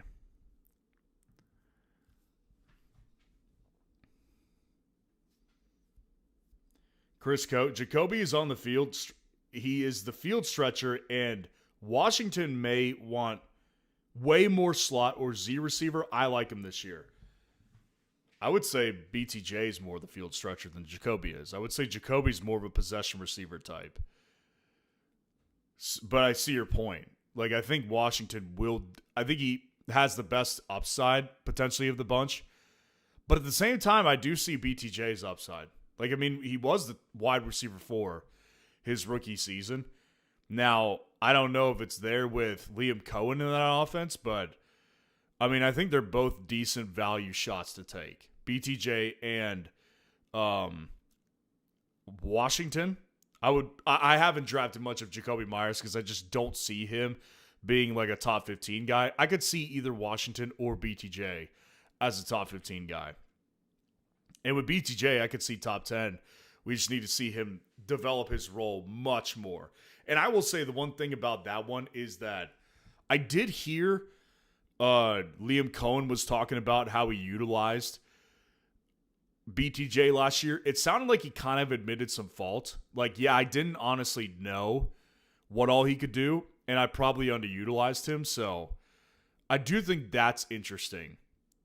So we got Daniel Jones. We stacked with Tyler Warren. We've also got JT, so cool with that. Chris Cote said Rice is cooked, fried rice. That's a good one. I like that. Fried rice. Carson Claus, nice. Yeah, Cam Ward could have a nice year. I like it. Yeah, I think Cam Ward definitely is one of those guys. For me personally, I think takes a big leap. I think the talent is clearly there with him. The arm talent is there. He's mobile enough to move around. And with Brian Daboll as the OC, I'm big on that because Brian Daboll helped develop one of the best quarterbacks of our generation, Josh Allen. Now, obviously Cam Ward isn't the physical talent of Josh, but Cam has a lot of physical talent. So Daboll's got a lot of tools to work with. He kind of unleashes quarterbacks. I'm expecting much better things this year from Cam Ward. Tyler Sperry, when he was suspended, I got him at the 508 in redraft and won leagues. Yeah, like I said, in redraft, if you're drafting in redraft, you have the luxury of kind of waiting to see this one play out. If you're in best ball and you're drafting today, it's not a bad idea to take some shots on him while his value is falling. It's not a bad idea because in this draft you could get him at the 306 or 310. And if he falls to the fourth, Rasheed Rice I will take him. I will absolutely take him. My strategy, not just for me, more so I just do this for you guys watching. Whenever there's news on a player that's negative and it's causing them to fall in drafts, when I do a live draft, I don't like to take the player. I like to see what the community reacts like. So I just don't draft him. So that's the reason I haven't drafted Rice one time tonight. Because I'm just trying to get a gauge of what the community is reacting like so I can adjust accordingly. Because it's really like the stock market. You just kind of wait and see what the reaction is. and you react based on the reaction, right? Tyler Sperry's 6 or 7 games. I think the worst case scenario is like 8+ games, and I think it's in the cards. Repeat offenders, typically the NFL does much harsher punishments on. I will say that. All right, give me... No, I already have Harvey. I don't want to do that.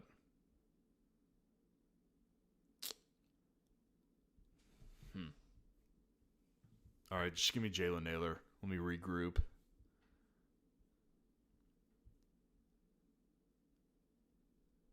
Sampson or Singleton. I'll take one of the two. Yeah, repeat offenders, man. The history of the NFL, they are harsher on repeat offenders. And again, it's not the same scenario. Like, he didn't get in another car crash. But it is one of those scenarios where he's in trouble with the law again. Typically, they're a little harsher. So, I think the worst case scenario, 8+ games is in the cards. 2 to 3 games could be in the cards just because it's for weed. But I don't know. Again, you just have to wait and see. And again, in a redraft league, you have the luxury of waiting and seeing what happens. Chris Coates says, New York Post cover tomorrow will say fried rice. That's a good one. I like that. It probably would. That sounds exactly like a New York Post title. It really does. I could definitely see that. How many games does Tua start in Atlanta this year? Do they go back to Penix when he's healthy? I said this early in the offseason. I got asked that question. Like, I fully believe they'll go back to Penix. And it's not because Penix is that good. Like, Penix has been a massive disappointment for me because I liked Penix, but he just can't stay healthy. The reason why they'll do it so quickly is because Tua, like, how I cannot see Tua being good. Like, I can't compute it in my brain. So, unless he comes out there and just completely surprises people, and people are like, oh my gosh, like, he's completely this new player, like, he's thriving in this, Kevin Stefanski system, I don't see how he knocks anyone's socks off in Atlanta. It just doesn't compute for me. So I would imagine that Tua starts a couple games while Penix recovers fully, maybe starts the month of September, and then just relinquishes the job right back to Michael Penix. And again, it's not because Penix is a great player. It's mostly because Tua just sucks. So that's my prediction. Tyler Sperry is what he was suspended last year. Yeah, I think it was 6 games. I think it was 6 games he was suspended for. So again, I think that the worst case scenario of 8+ games is definitely in the cards. Dante DeMora, good to see you in here, man. Any more after this? Yeah, we'll run one more. It is 11 o'clock Central Time, so we'll run one more. Yeah, we could do Puppy if you guys want to. We could definitely do that. Tyler Sperry, they better go back to Penix. They only gave Tua a 1-year prove-it contract. It's not even really a prove-it deal. It's more so just like a backup quarterback contract. Like, yeah. It's not going to be Tua long-term. Again, the only way it's Tua is if he blows people's socks off. Like, people in that building, I'm sure, know, like, hey, like, Penix is our guy. Penix is our guy. Not that we love him, but he's our guy. So the only way Tua can change people's minds is if he makes them, right? And he says, hey, I go out here in September, I throw 10 touchdowns in 4 games and 2 interceptions. Then they would have to be like, yeah, well, maybe we'll just continue to ride with him. But I just don't see that happening.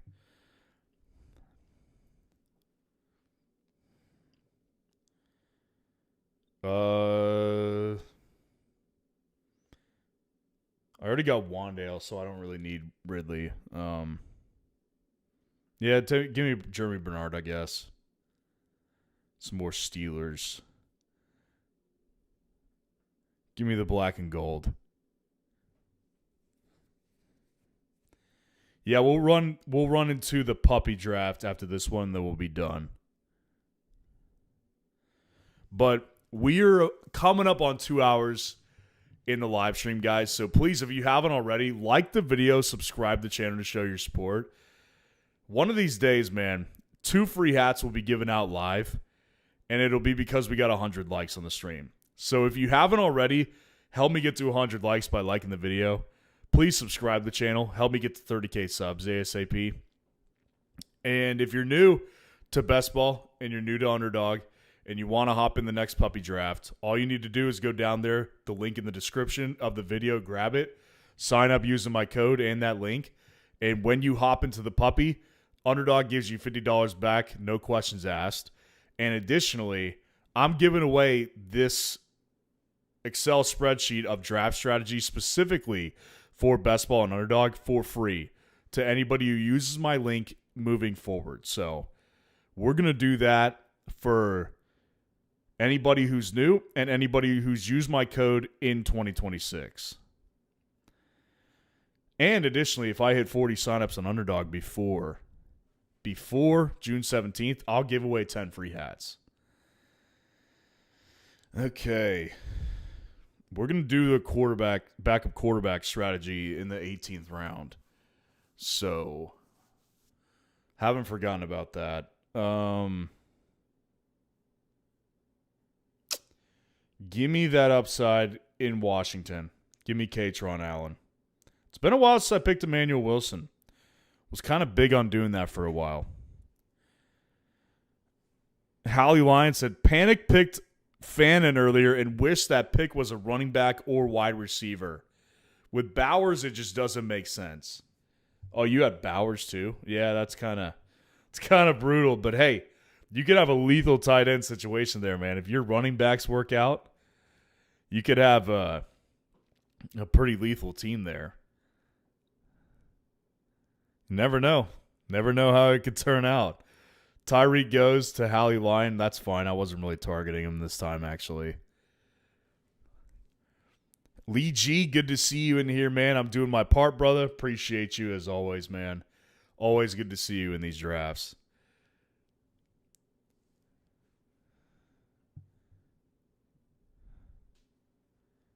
All right, let's think about this.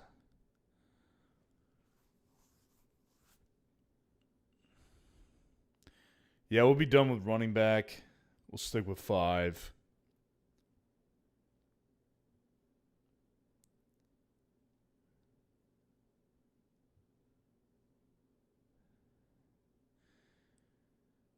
Tell you what, we're going to go deeper into the vault again. I've been liking doing this lately. Colby Young is a receiver that the Bengals drafted, I think, in the 5th round this year. I'm going to see if we can get some stack upside with him and Burrow.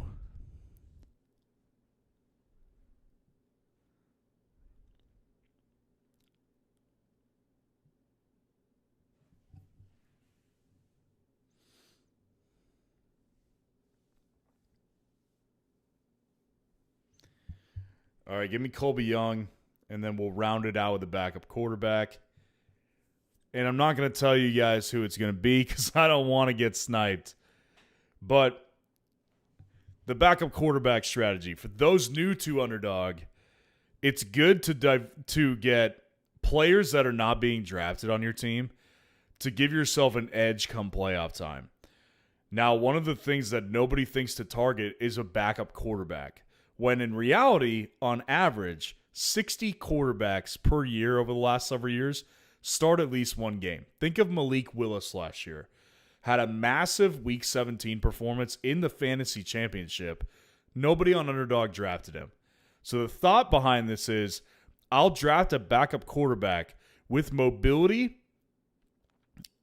in the event that the starting quarterback gets injured or benched. So we've been doing that in a couple of these drafts. And I am going to target a quarterback I have not targeted lately at all, actually, not lately. Never targeted him, and I think has upside. because someone mentioned earlier Brissett could easily get benched and they could try to see what they have in Carson Beck. We're going to go with Carson Beck. Totally off-brand, but we're doing that right here.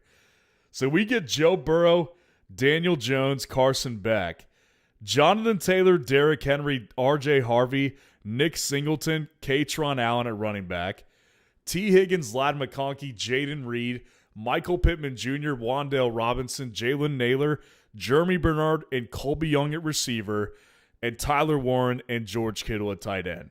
So let me know what you guys think of this team. Again, we just are crossing 2 hours almost on the stream. So please like the video, subscribe to the channel if you haven't already to show your support. Help me get that 100 likes on the stream and help me get to 30K subs ASAP. And let's wait for Jedi to make his pick here. And we'll go ahead and hop into the final draft of the night, the puppy draft. So let's go ahead and get her done. The puppy draft, $5 entry, 100K to first place, sweet prize breakdown. If you're new again, just click on that link in the description of the video. We need 8 people in here, so hop on in. Click on that link in the description, sign up for Underdog using my code, and get in the puppy where when you play it once, they'll give you $50 back. I will give you a copy of the best draft strategies for Underdog for free. And additionally, if I hit 40 signups before June 17th, I will give away 10 free hats. It's a killer deal. Find me a better deal. Find me a better deal. Seriously. Chris Coates, so do we think Romeo Doubs will see a lot of targets in New England on a 4-year deal? Or does the possible A.J. Brown trade squash that? I mean, I think he'll continue to be what he's been, to be honest with you. I don't think that he's going to, like, even if A.J. doesn't go there, which I think is a small possibility at this point that he's not a Patriot. I think he will be a Patriot. Either way, I am personally of the belief that they signed him originally to kind of be what he was. Like, I don't think they ever signed him thinking that he would just be this, you know, big wide receiver one that they've been waiting for. And they got him on a cheaper deal. Like, I don't think that they did that. So I think that he'll continue to be 100 target per year type of guy, decent wide receiver too. And a good red zone threat. Gibbs. I'm at the 102, baby. I'm in for that. Jedi's back in here with us. Tutu we got him in here. Let me know who else was in here. Dante DeMora is in. Nice. Dante DeMora says, I see Wilson as a better Connor or Algier just because of the situation. It's a great comp. I think that Wilson will have a role. I really do. So I took Wilson a bunch at the beginning of the offseason. Kind of cooled on it. No particular reason. But I do really like him. And I do think he's a good price, particularly. The June Bugs at the 109. Let's go, baby. Happy to have you in here. Lee G, I can see Wilson having a bigger role than people think. Won't just be Price alone in the backfield. Totally agreed. Totally agreed. I think that he'll have a pretty sizable role. And where he's going in drafts, people think he's like a handcuff. So that's another one of those guys for me in that range where it's like, in a best ball format, it's just not the same. I want to target those guys that I think have a legit role, regardless of whether or not the running back one gets injured.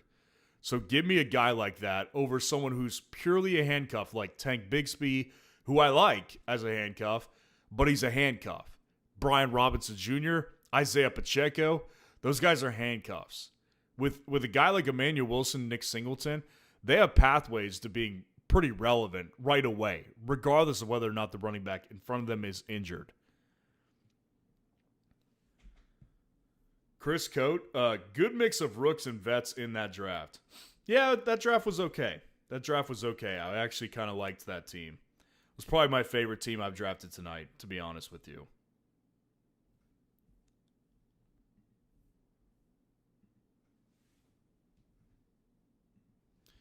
All right, let's see what we want to do here. We went with the running back.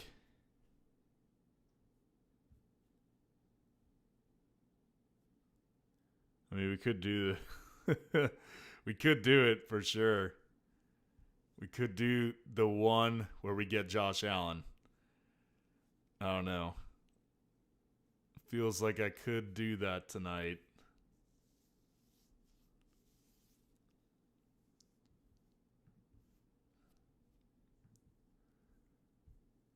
Yeah, we'll try to target it. Rasheed Rice goes at the 209, so that's not really falling that much. Goes in front of Drake London. That's interesting.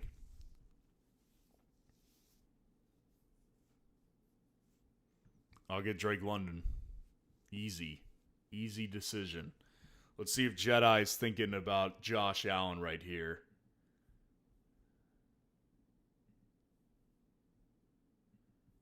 Has he crossed your mind? No, probably not. Trey McBride. Yeah, we'll do Josh Allen. Why not? Why not? We're going back to it, man. That draft strategy is just so strong. It's just so strong.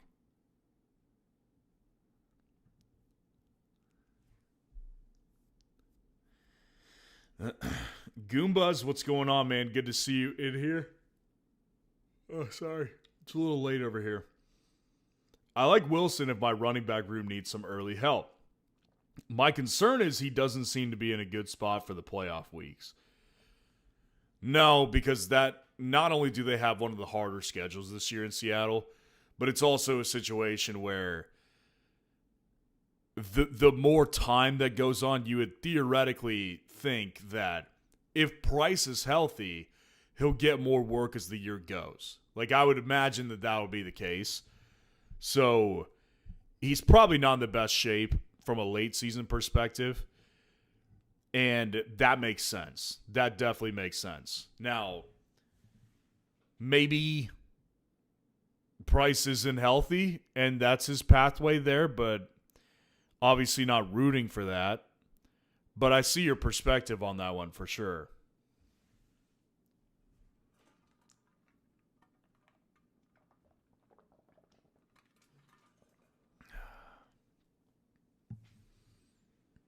Oh, man. Let me know what else you guys got going on. How's y'all's week going? How's the week going?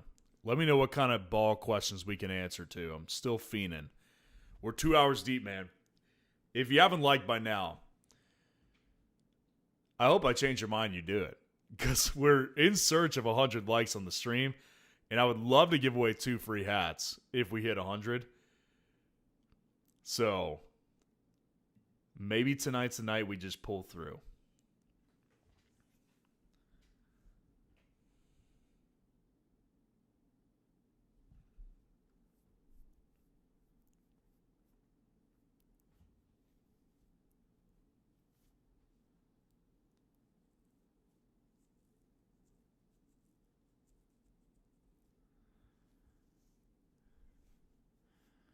Ekbuka, 404. Tet, 405.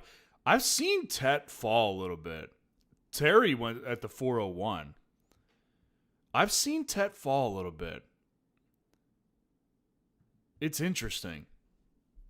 I don't know why, because I thought I was the lower man on the totem pole when it comes to Tetero McMillan, but apparently I'm not. I probably still am. Who am I kidding? Who am I kidding? I probably still am. And if DJ Moore's there, we'll just take him above draft ADP because I don't want Jedi to snipe me. I don't want Jedi getting any ideas over here, you know?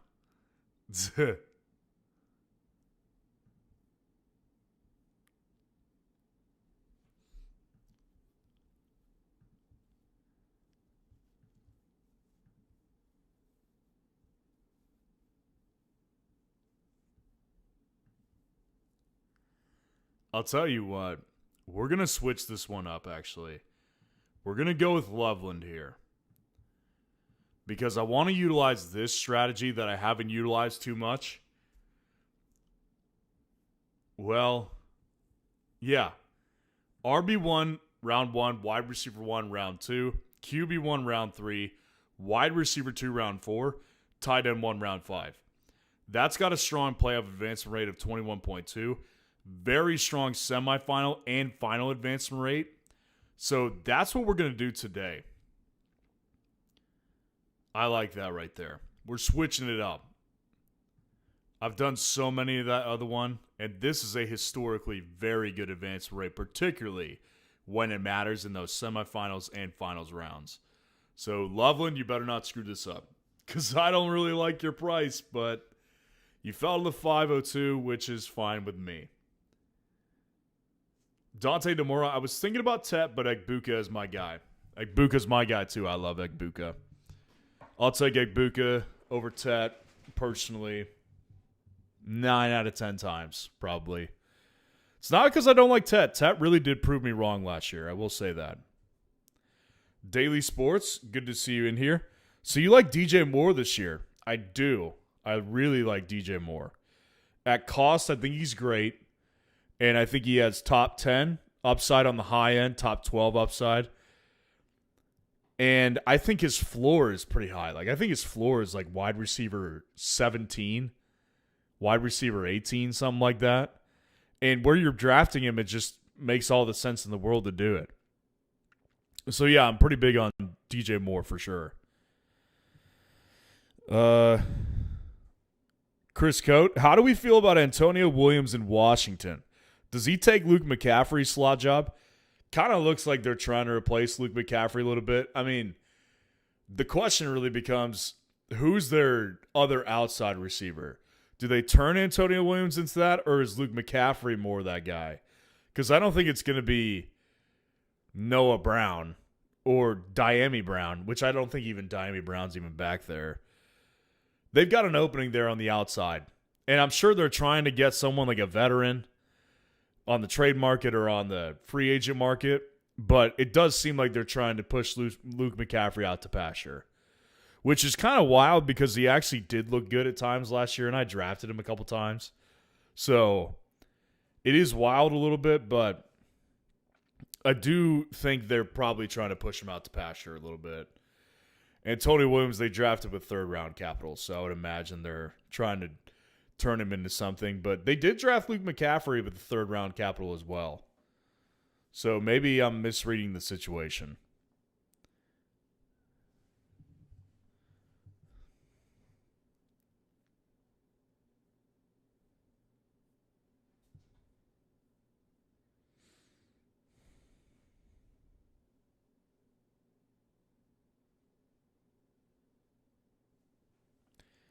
Tyler Warren falling to me is just painful because I'm not going to take him, but that back of the 6th round, early 7th round price on him, oh my gosh, I love it.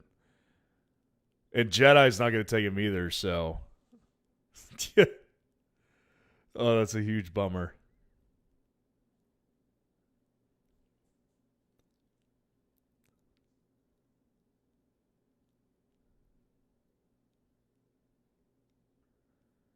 All right, give me BTJ.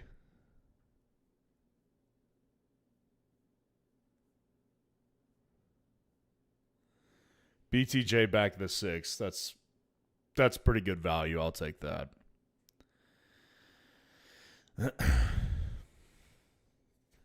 Tyler Warren's still on the board beginning of the 7th round. Man, that's painful. Oh, that's so painful. But I'm going to let it go.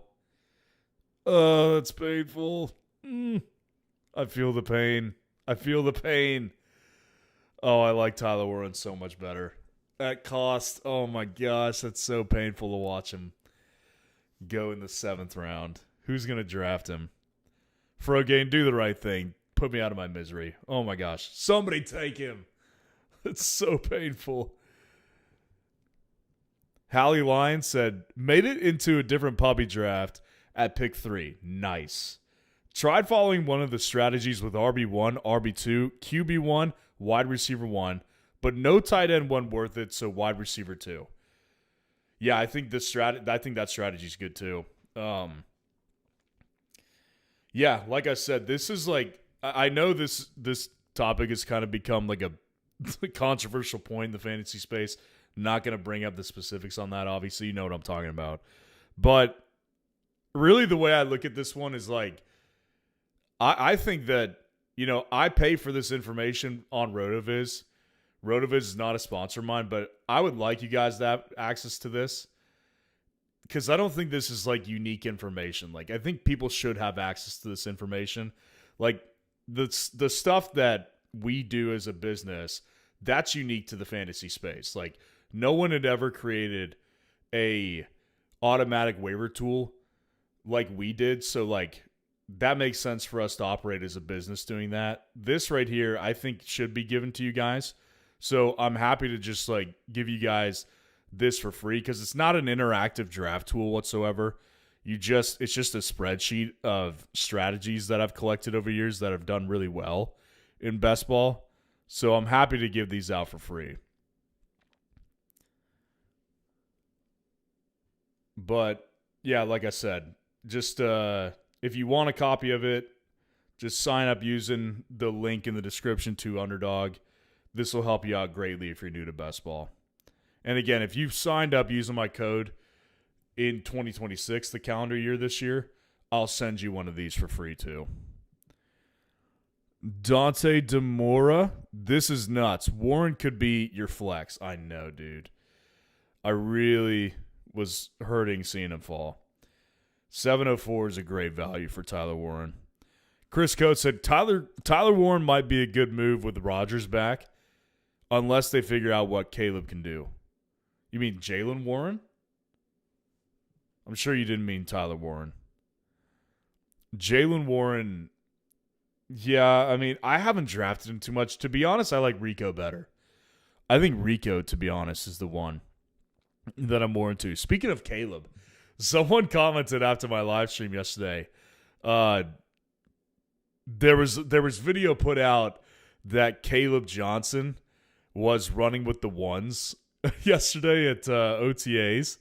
So he was, having a good time running with the ones in practice. So I don't know what to think about it, to be honest, other than the fact that they're probably just trying to give everyone a fair shot with the new coach.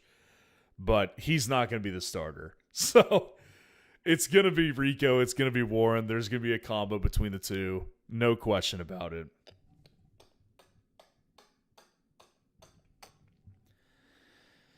Well, I don't really have anyone to stack with right now, so. My none guy went right in front of me. That's why I'm frazzled. Give me downs. Let me regroup.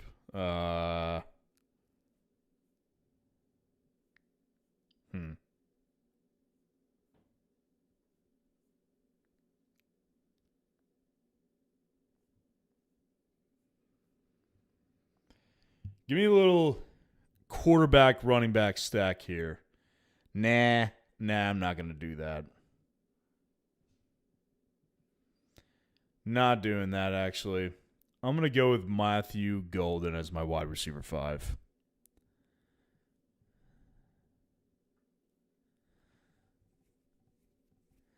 Goombas, what's going on? Honestly, love the Allen build when you get the 1 or 2 pick. I do too. I can't get enough of it. I probably should not do it this much, but I can't help myself. Like, I think Allen is such a high upside and just high floor guy. It's such a safe pick. Historically, it's been a great bet in best ball. I can't get enough of it. Chris Coate meant Jalen, yeah. Yeah, Jalen Warren. The way I see it shaking out in Pittsburgh is Rico, like he's a Mike McCarthy guy. Like there's history there with him in Dallas with McCarthy. So McCarthy likes his running style. He knows that running style. It's physical. He's a good red zone back. I would imagine he's going to dominate in red zone work. Now, I think Warren will have more of a receiving role. So I do think that they'll eat into each other in that sense. Overall, if I had to make the bet on who's the better fantasy back, I'd go Rico. Caleb Johnson, like I honestly don't know. I don't know what's going to happen with Caleb Johnson. My honestly, my gut is kind of telling me they might be trying to increase his trade value this offseason by having him run with the ones a little bit. That's what my gut is telling me. I might be wrong. I could be wrong on that, but I kind of wonder if that's what they're doing a little bit. Who Hames Dowdle to the moon? Oh, baby. I like Rico Dowdle. As a Steelers fan, I was actually happy with the Rico Dowdle signing. I missed. I'm definitely gonna miss Kenny G. I love Kenneth Gainwell. What he did last year was awesome, but it made it acceptable that they grabbed Rico because Rico's another back that I really like too. Hallie Line just got Rico at the 99 in mind. Couldn't pass him up. 99, yeah, that's a pretty good price for him. Because he went to the 88 in this one. So I would say that's a pretty good price.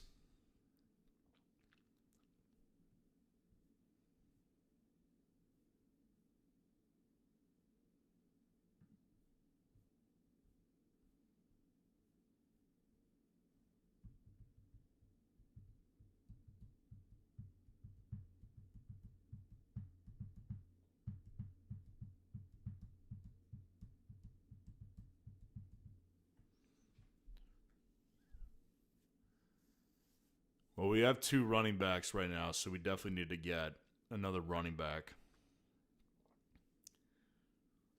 And luckily, there's a lot on the board. Kenny G, speaking of him, maybe in honor of him, I'll take him.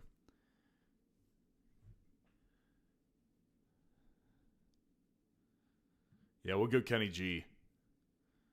And then we could, if Rachaad White's not there, we could possibly go with a Kincaid stack.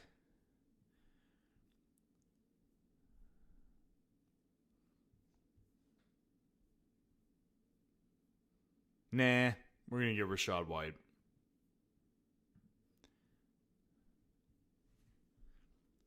Who aims that video, that hype video of Caleb running straight into the defender who wasn't allowed to tackle him, and then he exploded off it and broke away, had me laughing. That is hilarious. I honestly didn't even think about it that way, but that's exactly what happened. That is exactly the chain of events that took place there, isn't it? Yeah, Caleb, man.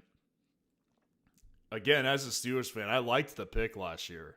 I did. I liked Caleb pre-draft. So just kind of watching him last year. I mean, you didn't really get to watch much of him. You got to watch him be a buffoon last year against the Seahawks and never see the field again, basically.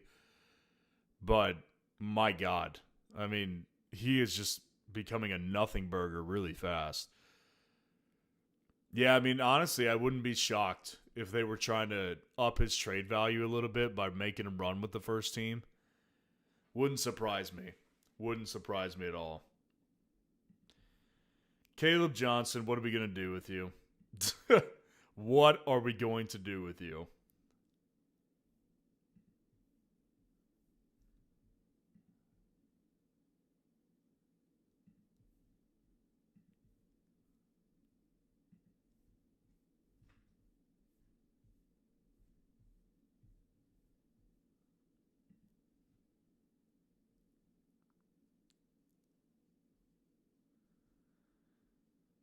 Who Hames says, I am a Caleb hater from pre-draft last year, so take that with a grain of salt. Well, it looks like you might have been right on that. I liked Caleb in the pre-draft process last year, so it's been a bummer to watch him just like flame out. But you might be right. I mean, you might have been right on this one from the get-go, so.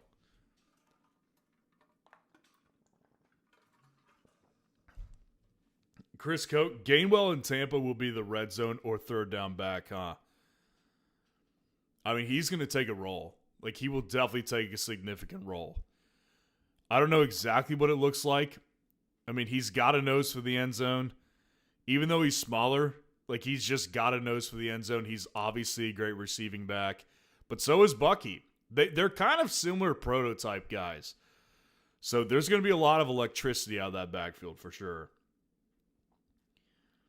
Hallie Line, Rachaad White for running back 1 in Washington. I think it's possible. I think it's very possible.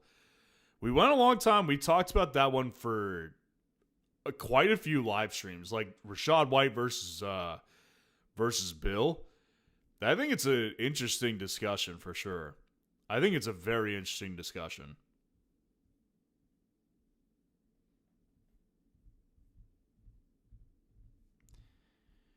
If Daniel Jones is there, I'll just take him to stack with Josh Downs. Paul Blart takes Woody Marks. How could you do that? How? Who would do such a thing? Who would do such a thing?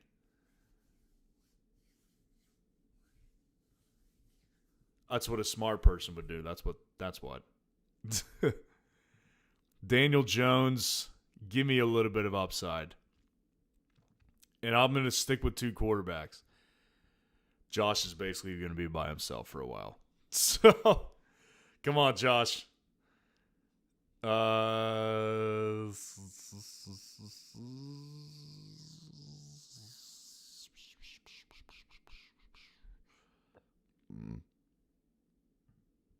going to throw some trust behind Gadsden again.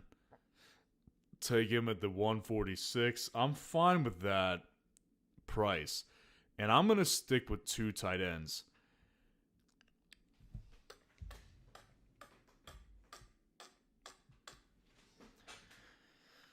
Hallie Line, I think JCM will start off with the chance to hold down the RB1 role, and then we'll just see how it goes. I think that listen, the way I think about this one is that I think if Jeremiah Love was there for Washington, they would have taken him hands down. I think they wanted to move off of him. But at the same time, the running back class is so weak that it's like, I guess we'll just let him run it. He knows the system already. We saw a little bit of flash out of him. We'll give him a chance. They bring in Rachaad White on a cheap deal, pass catching back, and Bill's more efficient than him. They bring in Katron Allen in the 5th or 6th round, who's not really a super efficient back, more of a bruiser type. So there's a couple different things going on in Washington. I think my bottom line all offseason has been, as long as Jaden's healthy, this backfield has upside. A lot of it. So they're all at a cheap price enough for me where it's like, I'll take that. Give me the opportunity to invest in one of those types of backs because the upside is there. So I think the way it goes, if I had to guess, I'd probably say Bill as well.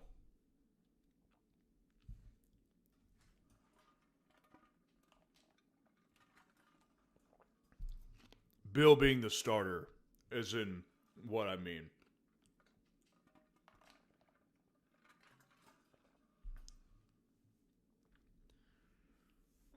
I just thought about Rasheed Rice again. I was watching I don't know what made me want to rewatch this, but earlier today I put on the Johnny Manziel Netflix Untold thing. And I was just like watching like what a train wreck Johnny Manziel was, which by the way, I actually watched Johnny Manziel in high school rip up my high school team. Johnny Manziel was such a train wreck, and it just makes me think of Rasheed Rice now. Because it's like, downtime was not Johnny Manziel's friend, and downtime is not Rasheed Rice's friend either. So that's kind of the comparison that I'm thinking of right now with Rasheed Rice. He's just a disaster, man. That Johnny Manziel Netflix special is so fascinating to me. Because we grew, like, where I grew up, where I grew up is like 45 to an hour away from Kerrville, which is where Johnny played high school football. And, dude, he was like insanely good in high school. I mean, he ripped us to shreds every time he played us. And even back then, like, he was actually, like, people knew the type of guy this guy was.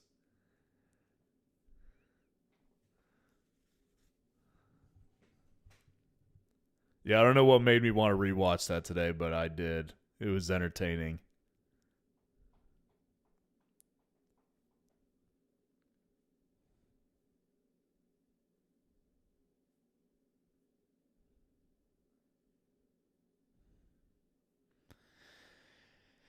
Give me Nick Singleton.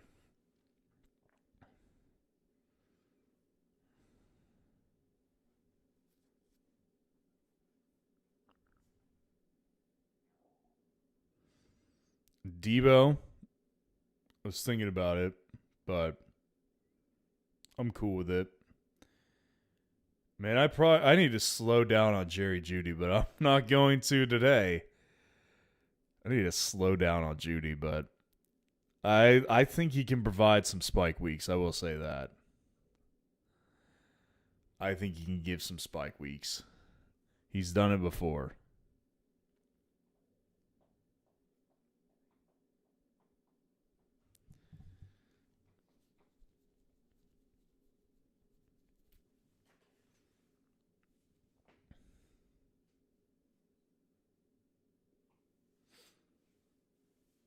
What time is it?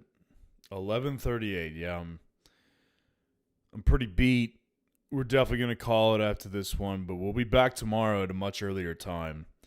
We'll be live tomorrow probably 1 to 2 range, if I had to guess.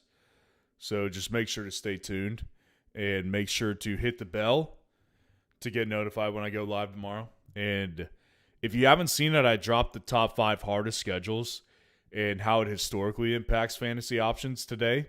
So go check out that video after this live stream. And again, if you're into the idea of doing a best ball draft, man, I got a good, I don't even want to call it a tool, just like a frame of reference sheet that you could utilize. It's the best draft strategies that I've put together over the history of best ball by advance rate. These are actually logged. So if you want access to that and you're new, just click on the link in the description, sign up for Underdog using my code. Play the puppy once, and I will send you a copy of that. Samir Halibi, I kind of cooked at 6. I didn't even know you were. Oh, yeah, I knew you were here. Yeah, Tutu Wee, I knew that name. Samir Halibi, appreciate you joining the stream, man. Let's see your team. JT Bowers, ETN, Ladd, Devontae, Drake May. It's a good start right there. DK, QJ, Matt Stafford, Casey Conception, Aaron Jones, Stephon Diggs, Kenyon Sadiq, Dylan Sampson, and Fernando Mendoza. Mendoza to stack with Bowers. Yeah, you did kind of cook a little bit. Nice draft, dude. Again, appreciate you joining the stream.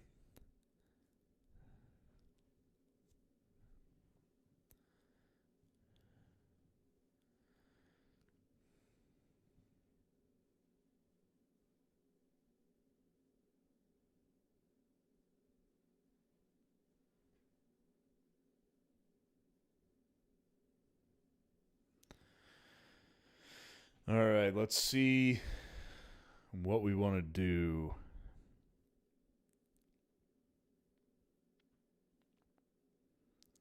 Bomba. Mo Bamba.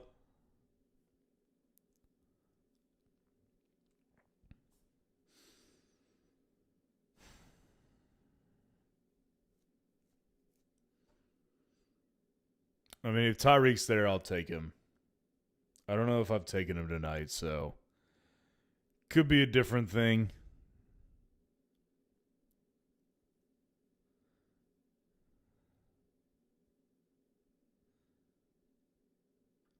We'll go Tyreek. Is there any information yet as far as if Kalon Black or Jordan James has the inside track of being the backup?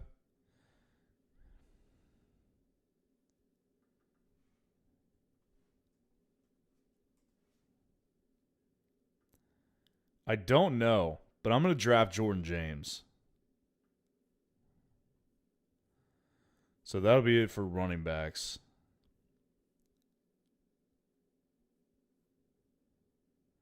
And then we'll target Skyler Bell if he's not there. We'll go ahead and just swallow the pill with Keon Coleman as a stack for Josh. We'll see. Has Joe Brady's support? Let's see this. Expects him to be a part of our offense. I made sure when I got the job, Coleman knew he was going to be here and be a part of our offense. That is not saying much. A part of our offense can just easily mean he's wide receiver 4 on the depth chart. That does not mean much to me. I don't know. It's not exactly the most telling thing in the world. Chris Coate, any interest in Juwan Jennings in Minnesota? Not really. Not really. Just because I just think, unless you are building a Minnesota stack, like with Kyler, with Justin Jefferson, Jordan Addison, one of the combinations, I just think that his upside is at a minimal because of JJ. Obviously, he's going to hog targets, and Jennings is kind of a target guy. Like, Jennings has been able to make it work in San Francisco for a couple of years because he was getting a lot of targets. They didn't really have a target-dominant Justin Jefferson type. So now that he's at a place where he's got a target-dominant guy, it doesn't feel like he's going to be able to step through. So he's a pretty low upside guy. Redraft, I definitely don't have interest. And best ball, my interest is very minimal. But good question, because, yeah, that one definitely needs to be broken down. I definitely don't really like it. Would have liked it much better if he just went back to San Francisco. Dante Demora, before you hop off, look through the June bugs in this draft and let me know what you think. Will do, my brother. Let's see. CeeDee Lamb, Chase Brown, T. Higgins. Ooh, I like that. Cincinnati, you get that. Joe Burrow. Egbuka is your wide receiver 3. I love that. Chuba, Warren, Dowdle. I like it. Michael Pittman, Baker Mayfield with Egbuka. Mark Andrews, Jonah Coleman, Jalen Naylor, Brenton Strange. Tight ends are a little iffy, but and I probably would have went 3 tight ends there, to be honest with you. But if they can hold up, your roster outside of that, man, Emmanuel Wilson, Jonah Coleman, you got some good running backs, good stacks, good receivers. The only thing that could really do a detriment to your team is that tight end position, I think. Keon Coleman goes. So that's fascinating. That's interesting for sure. Yeah, the only thing that could screw that team is definitely the tight ends, but if they can hang in there, that could be a pretty lethal team, especially with that Cincinnati stack. Skyler Bell, let's end it off. Not my best work, but whatever. It's the puppy. That's facts right there. Wanted on, but he got sniped. Ah, I see. Okay. All right, so here's what I got. Jahmyr Gibbs, Drake London, Josh Allen, DJ Moore to stack. Colston Loveland, come through, my friend. BTJ, Ramondre Stevenson, Josh Downs, Matthew Golden, Kenny G, Rashad White, Daniel Jones, Aronde Gadsden, Nick Singleton, Jerry Jeudy, Tyreek Hill, Jordan James, and Skyler Bell. Let me know what you guys think. Appreciate you guys being in here. Like the video, subscribe to the channel on your way out if you haven't done so. Please show your support. And I'll be live tomorrow. Probably around the 1 to 2 Central Time. So it's going to be a much earlier draft tomorrow. Just make sure you hit the notification bell to get notified. And I'll see you guys tomorrow. Peace out.